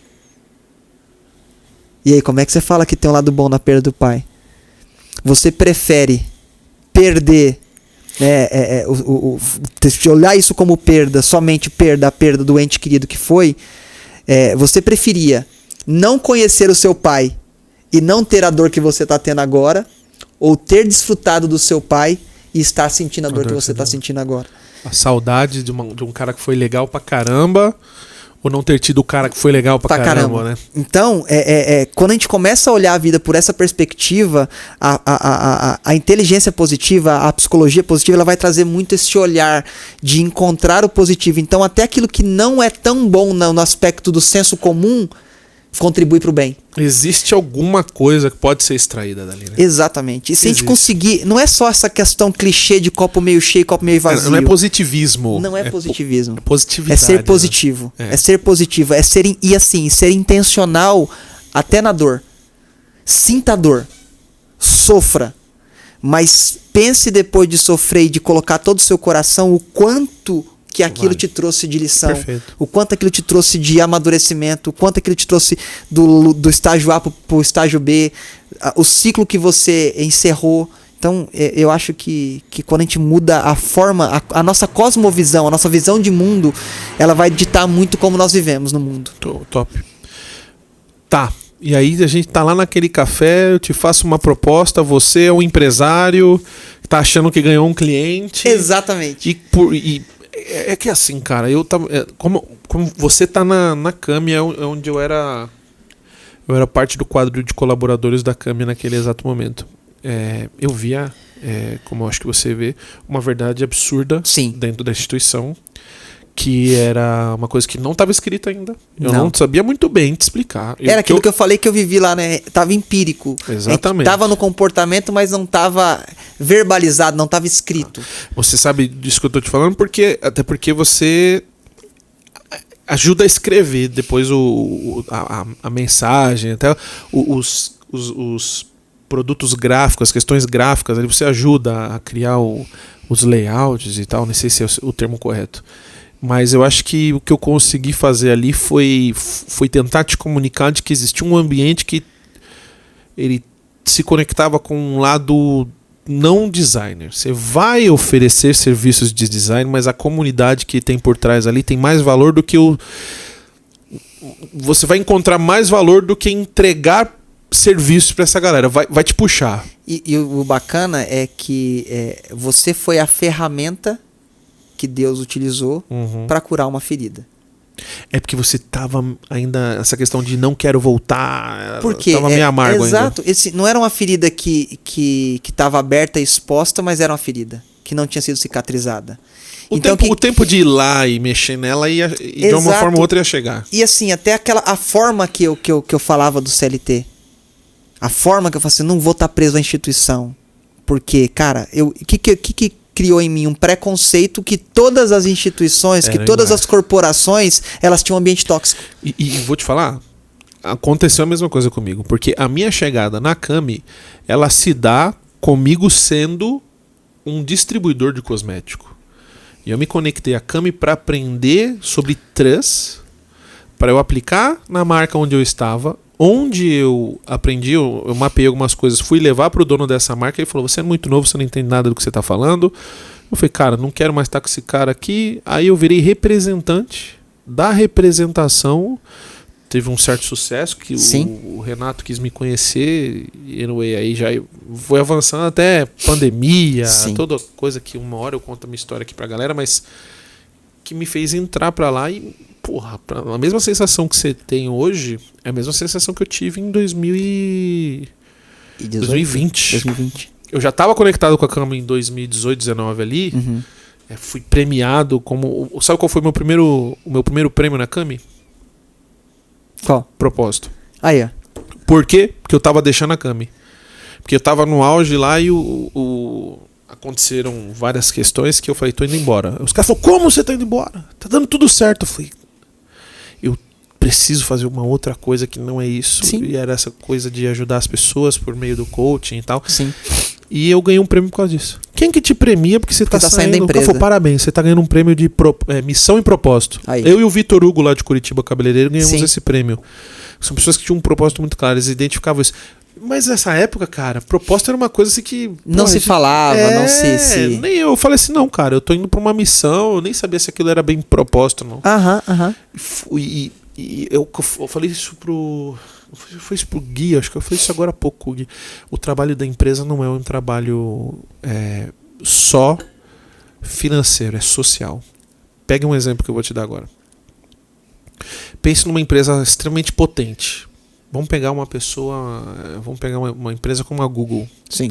Você tem um menino que mora em Guaianazes, uma menina que mora em Guaianazes, que a renda da família é de R$3.000, R$2.000, que R$1.500 é de aluguel. Esse cara não... Quando esse cara passa num processo seletivo da Google, ele passa da porta para dentro, a vida desse cara mudou. Sim. Porque o que ele tem de recurso sobre ele agora, convênio, acadêmico, institucional, social, o que quer que seja, a vida desse cara muda. Então, o poder que a empresa tem de mudar social. A sociedade, e a condição das pessoas que compõem aquela equipe. Quando eu vi isso, eu falei, tá aí. Aí foi quando eu fiz o convite pra você, que eu falei, ele vai gostar desse negócio aí. E cara, e o bacana é que quando para mim a Cami seria mais um cliente, porque eu tinha vários clientes, eu tinha uma carteira de clientes. E como teria que ir um dia por semana, né, que foi o que a gente combinou no começo, eu olhei e falei, cara, tranquilo, eu moro na Zona Leste, vou uma vez por semana só, não é tão pesado. E quando eu cheguei lá no Quick Meet ali, e quando a gente começou a conversar, eu senti o ambiente.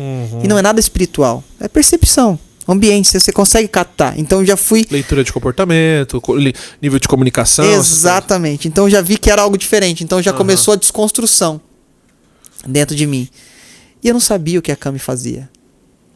Isso que é interessante. Eu não fui pra Cami porque ela distribuía uma marca X.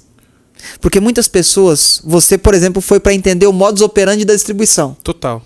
Né? Você já tinha, porque você já tinha o marketing operava e tal, porque eu estava no mercado. Eu fui pra Cami não pelo produto, eu fui pra Cami pelo que você me disse a respeito da empresa. E isso foi muito legal, porque para mim isso é disruptivo. Porque geralmente, nas outras empresas que eu passei, eu estava no mesmo segmento. Então eu já tinha know-how, então eu estava indo para outra empresa do mesmo segmento porque eu tinha know-how naquilo. Tá. Então eu tava indo pra um quadro em branco. Você tava cego. Sim, porque aquilo que foi vendido, entre aspas, não vendido no sentido comercial, mas aquilo que foi falado do que se vivia dentro, pra mim fez todo sentido. E continua fazendo sentido. Porque se conecta a valores. Exatamente. Porque quando eu comecei a... E assim, uma pessoa tava para assumir o marketing lá na Cami, e ela numa entrevista que tava fazendo comigo, ela tava falando assim, falou assim, o que você se vê fazendo daqui a 5 anos? Aí eu falei assim, eu não sei o que eu estou fazendo, o que eu estarei fazendo daqui a 5 anos, mas eu sei o porquê eu estarei fazendo daqui a 5 anos. E foi meio profético, vamos dizer assim. Ah, é verdade. Agora eu tô lembrando. E foi meio profético, porque... Demorou uns 10 segundos aqui pra eu falar do que ele tá falando? Você achou que era entrevista de emprego, né? Não outra coisa. Não, era outra coisa. Era uma pessoa que ia gerir a área do marketing, que era uma pessoa interna ali da empresa. E ela fez essa pergunta pra mim. E essas perguntas meio que meio de RH, né? Aquela pergunta mais clichê de RH, como é que você se vê daqui a 5 anos, né? Para receber não, eu me vejo como CEO da empresa, né? Se fosse lá a minha primeira empresa, o cara ia te cortar. Aí já tava eliminado Você ali. perdeu. E eu falei assim, eu não sei o que eu vou estar fazendo, porque o que para mim não importa. O importa é o porquê. Eu acho que o porquê e o como. Uhum. O que para mim é só uma desculpa boa. É o que ele é uma ponta que faz talvez o recurso menos importante, mas que é o que mantém no capitalismo uma empresa girar, tá ali, que é o produto, é o serviço. Vamos lá, vamos pegar, analisando minha carreira ali na Cami. Tá. A minha carreira e as áreas que eu atuei na Cami. O que eu comecei fazendo na Cami? Design. O que eu faço na Cami hoje? Não é design. Não tem nada a ver. Só que Você o tá no porquê contraponto. eu fazia o design na Cami É a mesma coisa. é a mesma coisa de porque eu estou na RH hoje. Que é engraçado, porque se você pega, quando você olha o porquê da organização, o porquê ele tá englobado em várias áreas. Então todas as áreas, de certa forma, teriam que ter a sua... Existe isso em algumas empresas, que é a missão diária. Sim, né? sim. Todas as áreas têm que estar conectadas a esse porquê macro. É como o OKR, como alguma coisa do tipo. Total. Né? Mas essa maturidade que você tem para fazer essa leitura do teu passado para agora, é que se nós tivermos uma comunidade ali dentro consciente disso, a empresa ela fica implacável. Sim. Ela é imparável. Não Porque tem como. o desenvolver pessoas para mim era algo que permeou toda a minha vida. E quando a gente conseguiu, num dia que a gente estava reunido numa sala e que a gente conseguiu escrever, você estava junto, ali o grupo de líderes que estavam ali, né, ainda a gente tinha uma quantidade menor de líderes do que a gente tem hoje, a gente estava reunido todos acho que a grande maioria dos líderes ali estavam reunidos ali. A maior parte. Eu não fazia parte da liderança. Isso foi muito, muito bacana para mim. Isso é um recorte muito importante. Não por reconhecimento, por notoriedade, mas porque foi achado valores em mim que convergia com valores dos líderes que tinha condição de poder transitar ali. De contribuir para a construção do propósito da empresa. Eu fui convidado pelo Renato para participar daquele momento e não fazia. Naquele momento eu não fazia parte do time de liderança. E quando a gente construiu aquilo, que a gente conseguiu verbalizar o propósito, eu falei, cara, tanto é que assim, a segunda e a terceira parte do propósito, elas fazem sentido para mim como instituição. Tá. Mas a primeira parte do propósito da Cami, ela faz sentido para mim com a vida. E o louco é que nesse dia que foi descoberto, inclusive a Aline Aline, então a gente tá tentando, Fernandes. Aline e o Ricardo, a gente tá Eles são tentando incríveis. encontrar uma data para trazê-los aqui. Muito bom. A Aline até me mandou uma mensagem essa semana, tá com a agenda bastante corrida, eu imagino. Tá mesmo. Com essa descoberta, a galera se emocionou, né, cara? Sim. Bom, eu particularmente me emocionei porque eu lembro das Eu tenho um conversas. vídeo gravado eu tenho um vídeo no meu celular gravado até hoje, porque eu sentei no chão e gravei o momento em que foi explicando o porquê do propósito, as palavras e a frase final. Que ainda não era. Ela não era aquela que hoje tá. Que hoje que é tá. utilizado, pelo menos Mas era é que era- utilizado, mas era já tinha o significado. Exatamente. Era o mais importante. Exatamente. Nesse momento a gente ficou muito emocionado, porque, porra, cara, a gente. Às vezes eu tomava café com o Renato em 2020 ali, quando começou a abrir. Aí tinha a Copenhagen ali dentro do Iguatemi, a gente ficava Sim. tomando café, a gente ficava 3 horas lá. E o Renato, ele sempre foi um cara que falava assim, cara, nós vamos crescer, cara. vai ser top, vai dar certo, vou acelerar, não sei o que lá, blá, blá, blá. E quando chegou esse momento que a gente tinha muito mais gente ali, eu falei, cara, aconteceu. Porque a gente ficava discutindo 2, 3 ali, a sociedade era só o Renato, o Thiago. Eu ali me passou um filme na cabeça, eu falei, porra, tá acontecendo, cara. Tá acontecendo, a gente já tá fora do país, sei lá quem que é essa mulher, que era a Aline, né, que agora é uma partner da empresa, mas eu falei, caralho, velho, o bagulho tá acontecendo. A mágica, tem mais gente envolvida. Olha essa mulher aqui, ela tá entendendo. Como é que essa filha da mãe tá entendendo o que a gente tá falando? Esse é um ponto que eu quero trazer na discussão com ela. Como eu quero que no episódio dela tentar incentivar. Como é que a gente descobre ali? Sim. Como é a metodologia? E ela tem os mecanismos adequados. Ela é fera. Ela é muito boa nisso daí. E ela ajudou a gente. E aconteceu essa mágica que eu acho que é o que uniu a sua ida, ou foi um incentivo da sua ida pra lá e de outras pessoas muito legais. Pô, o Rômulo, cara. Sim. Tá louco. O Rômulo que tava no segundo episódio. Segundo episódio, né? Tava no episódio anterior esse aqui. Pô, tem outro cara, velho, que ele conta isso também. O Rômulo também, ele é um cara que ele já tinha saído do corporativo e falou, chega. Tem muito a ver, você vê, e pessoas que se identificaram com o propósito. E eu fui designer, cuidei de trade por um breve, curto espaço de tempo. Fui business partner por um breve espaço de tempo. Uhum. E tive a oportunidade de liderar o time de RH. E cara, por mais que minha formação original fosse toda voltada para tecnologia, a tecnologia me levou para pessoas. Que louco, né? Porque é uma tendência meio não natural, não comum. Não é, porque geralmente quem é de exatas não tem correlação com humanas. Uhum. Não que não são humanos, mas que não tem correlação com a área de humanas. É por isso que eu quis explorar com você, quando você usou a palavra nerd, eu quis explorar um pouco disso, porque eu sabia que no desenho do episódio de hoje a gente ia chegar nesse ponto de você ser head, você ser diretor de uma equipe de RH, que a gente usa o termo People and Culture, mas é um termo mais populista hoje, global, para se falar de RH, e depende, e o head dessa área, a pessoa que compõe essa área e o líder, ele depende muito de gostar de gente. Sim. E assim, uma palavra que eu uso muito é ser intencional. Uhum. É colocar intencionalidade nas ações. E eu como eu te falei lá na Gocil, a gente tem no prédio tem um café no Zero, que a gente usa muito ali, e que a gente tem conversas. E essas conversas não vão entrar para o indicador. Não literalmente. Não conseguimos mensurar por 0 e 1, que a minha área da tecnologia lá no começo, ela mensura por 0. É binária, né? O 0. Porque a semente que você planta numa conversa nem sempre vai ser você que vai se repousar na sombra daquilo árvore que você plantou, né? Você vai plantar árvores das quais você não vai e você nem sempre vai saber se você foi efetivo naquele momento. Mas é a intenção em ser efetivo naquele diálogo, naquele momento, independente do fruto florescer ou não, aquilo que você gerou foi totalmente genuíno. Eu fiz uma promessa depois, eu até falei isso pra você, que eu fiz uma promessa para as pessoas que eu nessa promessa eu falei, eu vou falar a verdade, custe o que custar. Só que existe a adequação da verdade, para ser sincero, não ser sericida. Sim, total. Mas isso foi com base numa palavra, assim, às vezes eu não tenho tanta experiência como uma Pat McCord, que era a diretora de RH da Netflix. Mas eu vi um talk dela, um TED Talks dela, que ela disse assim, o ser humano é capaz de ouvir qualquer coisa, desde que seja verdade.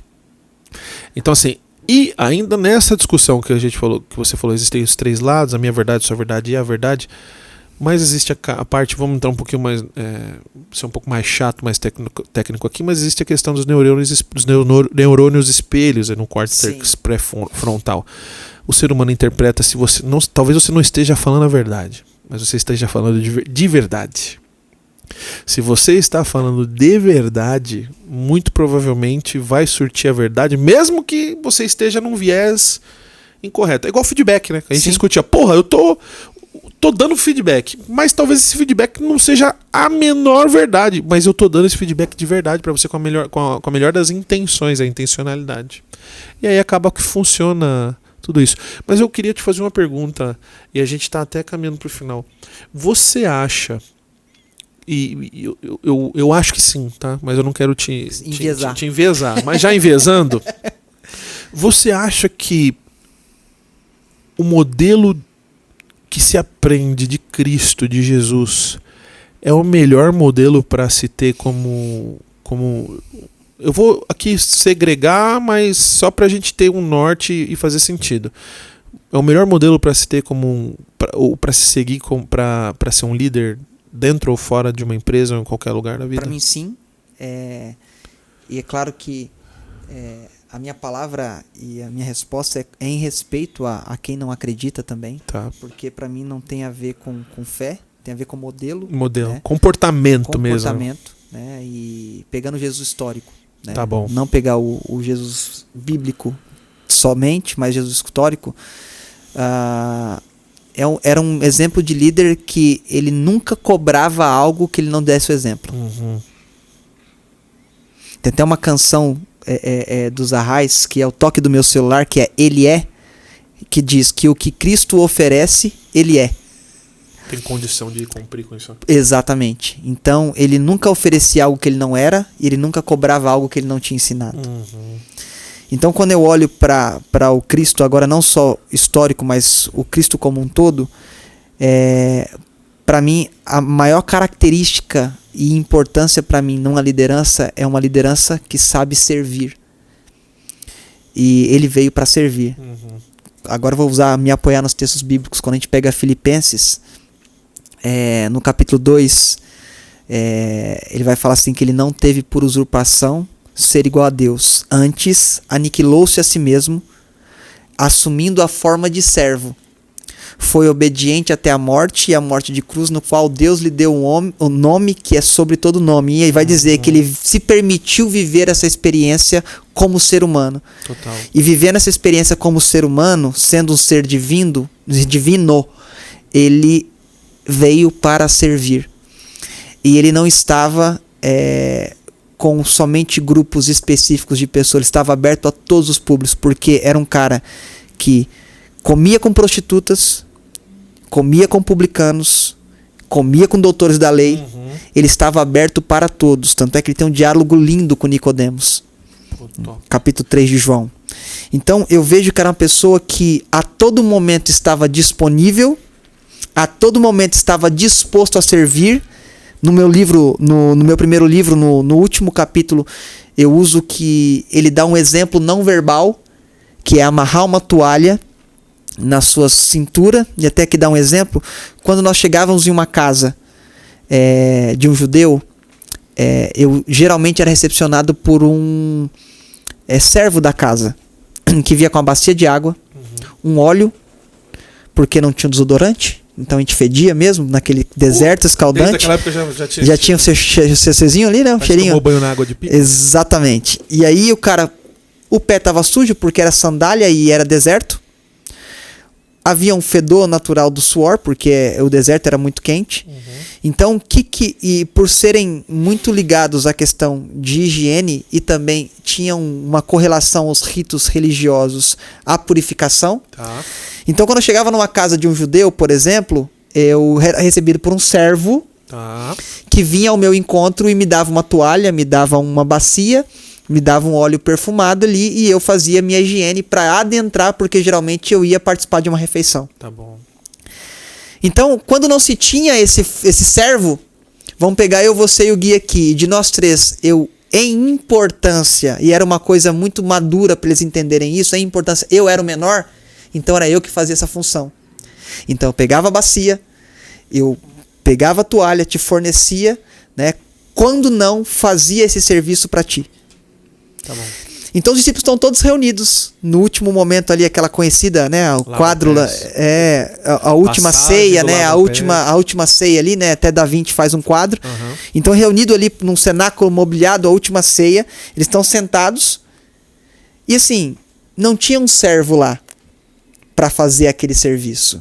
E ninguém queria se achar menor do que o outro para lavar os pés dos outros. E a ideia, e isso é fogo, porque a ideia era colocar todo mundo no mesmo nível ali também, né? E aí, quando eles chegam e não vê isso, eles já se sentam para comer. Descumprindo, vamos dizer assim, aquele modus operandi da época, enfim. A cultura. Aí o que Jesus faz? Amarra uma toalha na cintura, tira sua capa, amarra uma toalha na cintura e vai lavando pé a pé do discípulo. O maior, que era Cristo, servindo o menor. E eu falo sempre isso, eu uso esse exemplo. Se eu tenho um carro e venho para cá de Uber, não muda o fato que eu tenho carro. Jesus não mudou quem ele era pelo fato de servir. Ele continuou sendo filho de Deus. Ele continuou sendo o maior exemplo de liderança que, para mim, pode pessoas discordar e eu respeito, mas para mim é o maior exemplo de liderança que houve na história da humanidade. Então, quando eu olho para ele, eu vejo que ele não perdeu o que ele tinha, ele abriu mão. Porque fala que ele abriu mão da sua glória. Por isso não usurpou. Ele não teve por usurpação ficar falando assim, sou igual a Deus, sou igual a Deus, sou igual a Deus. É. Ele fez com que as pessoas se achegassem a ele, não pelo título que ele tinha, mas pelo comportamento que ele tinha em favor de pessoas. Então era uma liderança que era em favor de pessoas. Vinde a mim, todos os que estáis cansados e sobrecarregados, e eu vos aliviarei. Então o que ele estava falando? Ele não estava falando que tinha que vir uma classe social específica. Não tinha um nicho da sociedade, é todos que se sentem sobrecarregados. Eu irei vos aliviar, né? Eu aliviarei vocês. Então quando ele fala isso, ele vai falar assim, é a partir de mim.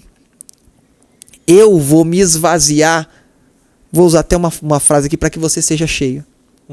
Eu vou me esvaziar para que você seja capacitado. Então, o papel do líder para mim é muitas das vezes sair de cena para que o liderado brilhe. E esse brilho não vai mudar que você o lidera. Você não vai ser menos. Porque o líder burro, desculpa a expressão, é aquele que tem medo de perder sua posição pro liderado.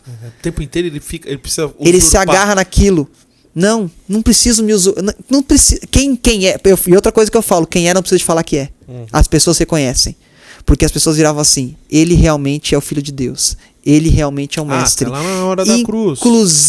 Inclusive, até aqueles que o perseguiam, que eram os religiosos, que eu cito aqui muito no segundo livro, os religiosos que perseguiam, reconheciam ele como mestre, porque os religiosos chamavam de mestre. Mestre. A lei de Moisés diz que manda matar. E tu que dizes? Então, o reconhecimento de mestre não era para qualquer um naquela época. Até quando... Eu gosto muito naquele momento que Paulo vai se converter ali na estrada de Damasco, quando ele fica cego e o clarão acende ali e de forma teofânica ali, Jesus aparece, ele fala Senhor, né? Senhor, o que está acontecendo? Ele falou, quem és tu, Senhor? Isso aí, ele fala, Paulo, na pergunta dele já tem resposta, então, né? Senhor, quem és tu, Senhor? E ele estava, de alguma forma, ele incomodava tanto religiosos quanto os que nele já criam de alguma forma. Mas eu concordo com você, essa coisa trazendo muito para a modelagem necessária.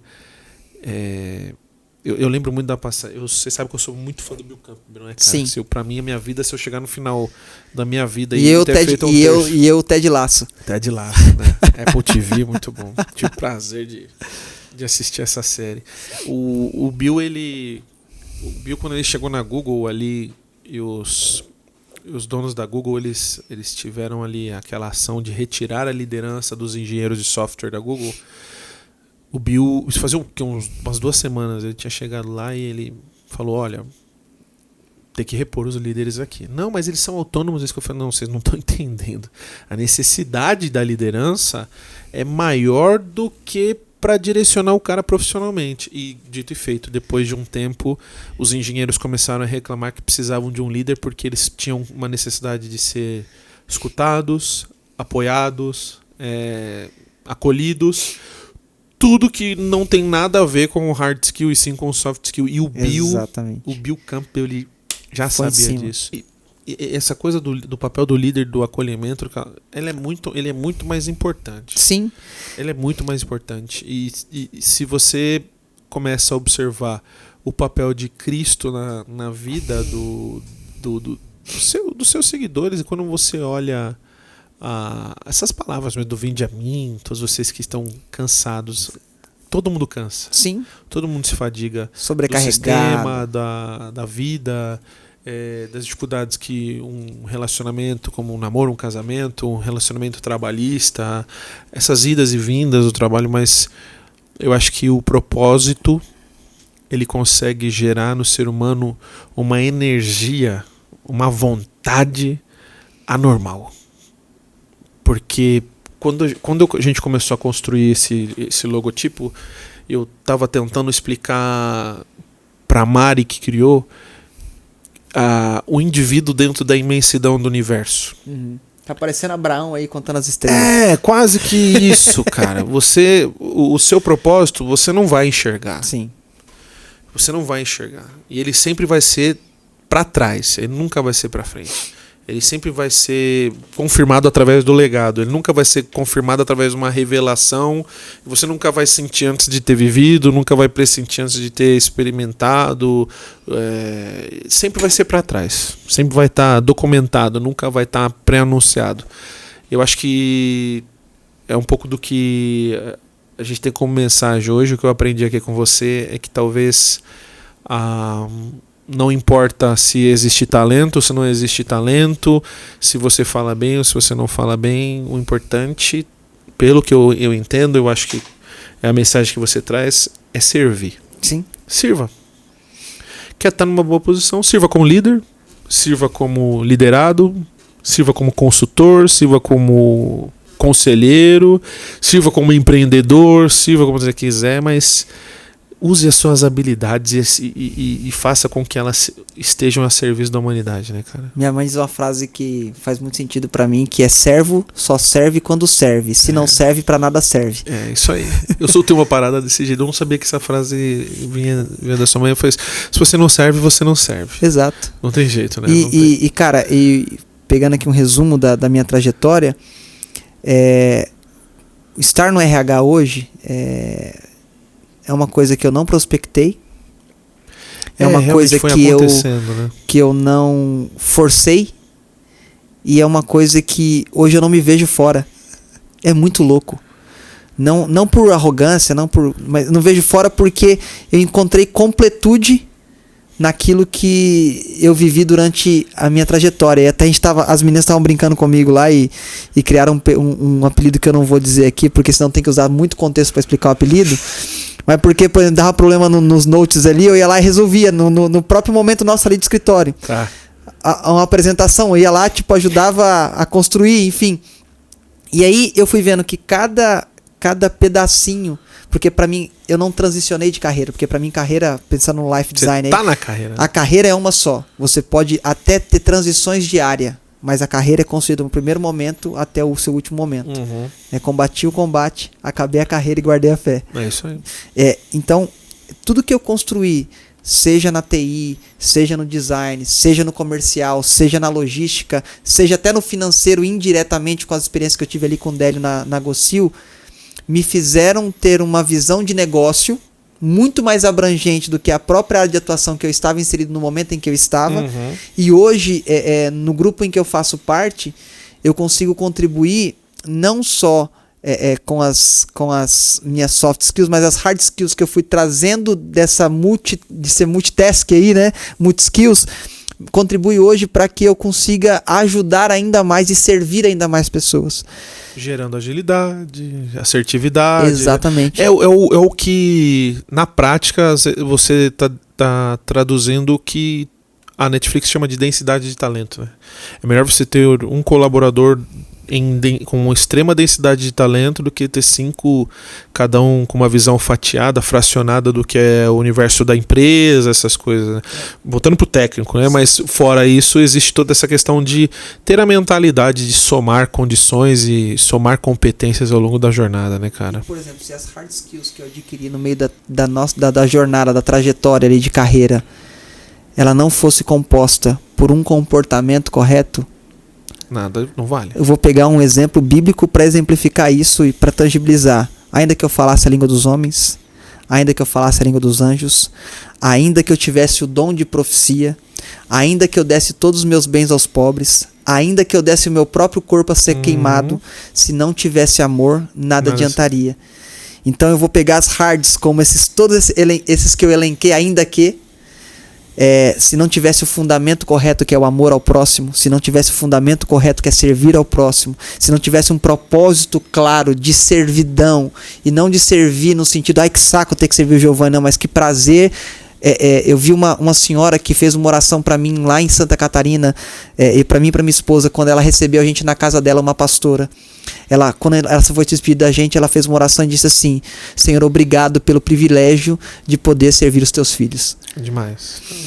Então ela não estava fazendo uma falsa modéstia. Ela não estava querendo ser humilde na nossa frente. Ela realmente estava sendo grata pelo privilégio de poder servir pessoas, recebendo-as na sua casa.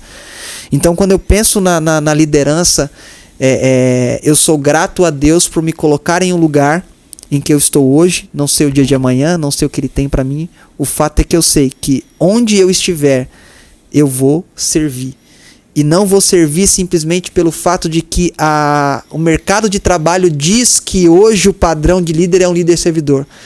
Eu vou fazer porque eu acredito que o padrão de líder é um líder servidor. Existe um padrão estabelecido 2.600 anos atrás, 2024 anos atrás, né, que já foi estabelecido um padrão de humano ideal. De ser humano ideal, que foi através de Cristo, né, cara? E, cara, assim, tem um recorte aqui, porque muitas pessoas têm dificuldade com a religião. Tem uma série muito bacana, que ela não é totalmente fidedigna às escrituras, que ela não é totalmente teologicamente adequada àquilo que eu acredito, mas é uma série extremamente sensível a respeito do líder que a gente tem, por exemplo, aqui, que também eu sei que é o teu exemplo, né, pela amizade que nós temos, que é Cristo, que é The Chosen. Ela consegue trazer com uma humanidade, com uma sensibilidade, coisas que não estão nas escrituras, que até fogem um pouquinho do contexto, mas não perdem a essência. Não é abusivo. Não é abusivo e não perde a essência ao ponto de ser herege. E muitos cultos hoje são muito mais hereges do que The Chosen e as pessoas aceitam, né? Mas enfim. Então, eu acho muito bacana porque as pessoas que não são religiosas conseguem encontrar um Jesus que muitas das vezes as religiões que elas foram expulsas ou porque elas saíram porque não conseguiram conviver, ela consegue ver o Jesus que ela não conheceu lá. Então acho que é tem atraído muitas pessoas. Boa parte do meu time assiste por questões assim, por N questões, fora que, lógico, às vezes, cara, me faltam exemplos dentro da literatura para explicar alguma das coisas que eu acho que são corretas e a gente acaba, não é à toa que nos últimos 3 anos, eu não posso me afirmar que no último, mas dos últimos 3 para cá, o livro mais vendido no Brasil é Mais Esperto que o Diabo, do Napoleão Hill. E ele pegou muito da base da discussão de Jesus no deserto, discutindo com Satanás. 4 de Lucas, ali, a tentação de Jesus no deserto. A tentação de Jesus. Como que é a personificação do diabo, né? Diabolos, aquilo que te separa do sagrado. Adversário, né? Exatamente. Ele pega isso. Então, assim, o meu convite, eu acho que para as pessoas que estão assistindo esse episódio não é uma questão de crença. Não. É uma questão de comportamento. Quando você segue os comportamentos de Jesus, a possibilidade de as coisas darem errado é 0. Essa é a minha crença e é assim que eu quero, debaixo dessa crença, agradecer o Dani por tudo que aconteceu aqui hoje, pela tarde gostosa que a gente está vivendo. Obrigado, Gui. O Gui que está sempre ali, a gente não enxerga. Obrigado a Carla que te liberou. Sim. A Mari, que também que deixou o papai dela vir até aqui. Sim. Essa volta.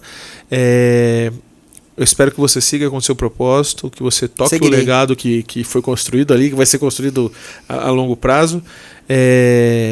Fala aí quais são as suas redes sociais, Dani, onde as pessoas podem seguir o Dani, acompanhar o Dani, de repente até mais, se tem canal no YouTube, coisas que talvez eu nem saiba, o Gui vai colocar aqui pra nós aqui embaixo no visor, mas as pessoas vão ouvir você falando.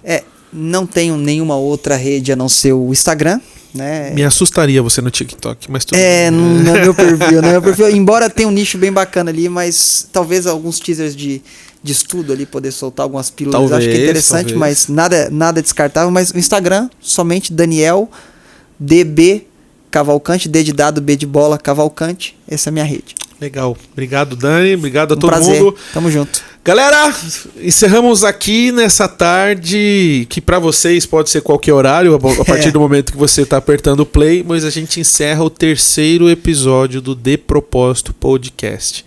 Eu fico feliz porque a promessa que eu fiz para vocês está de pé, que é, nós teremos pessoas sentadas aqui para conversar com a gente, com discussões muito mais importantes do que é dinheiro, do que é questão material, do que é certo, do que é errado, mas pessoas que têm um exemplo de vida muito legal, que estão impactando as pessoas que estão perto e que através da tecnologia a gente tem conseguido levar uma boa mensagem, uma boa discussão e consiga impactar muito mais pessoas e fazer o bom uso desse canal. Então, grato por esse momento, obrigado por tudo, obrigado por vocês que assistiram até aqui. Fiquem atentos aos cortes também que estarão conosco acompanhando as redes sociais, com flashes mais interessantes sobre o episódio de hoje. Nos siga lá no Instagram, @DePropósitoPodcast. Nos siga também nesse mesmo @ no TikTok e também não se esqueça de se inscrever no nosso canal, clicar no sininho e nos acompanhar. Deixe seu comentário aqui embaixo nesse vídeo. Teus feedbacks são incríveis. Me fala do que você gostou, me fala o que você não gostou, me fala também o que você gostaria de ouvir nesses episódios. Mas o importante é que você esteja envolvido. Isso aqui não é um programa, isso aqui é uma comunidade que está sendo construída, onde você é um personagem extremamente importante. A gente faz isso por conta de vocês. Obrigado, galera. Até a próxima.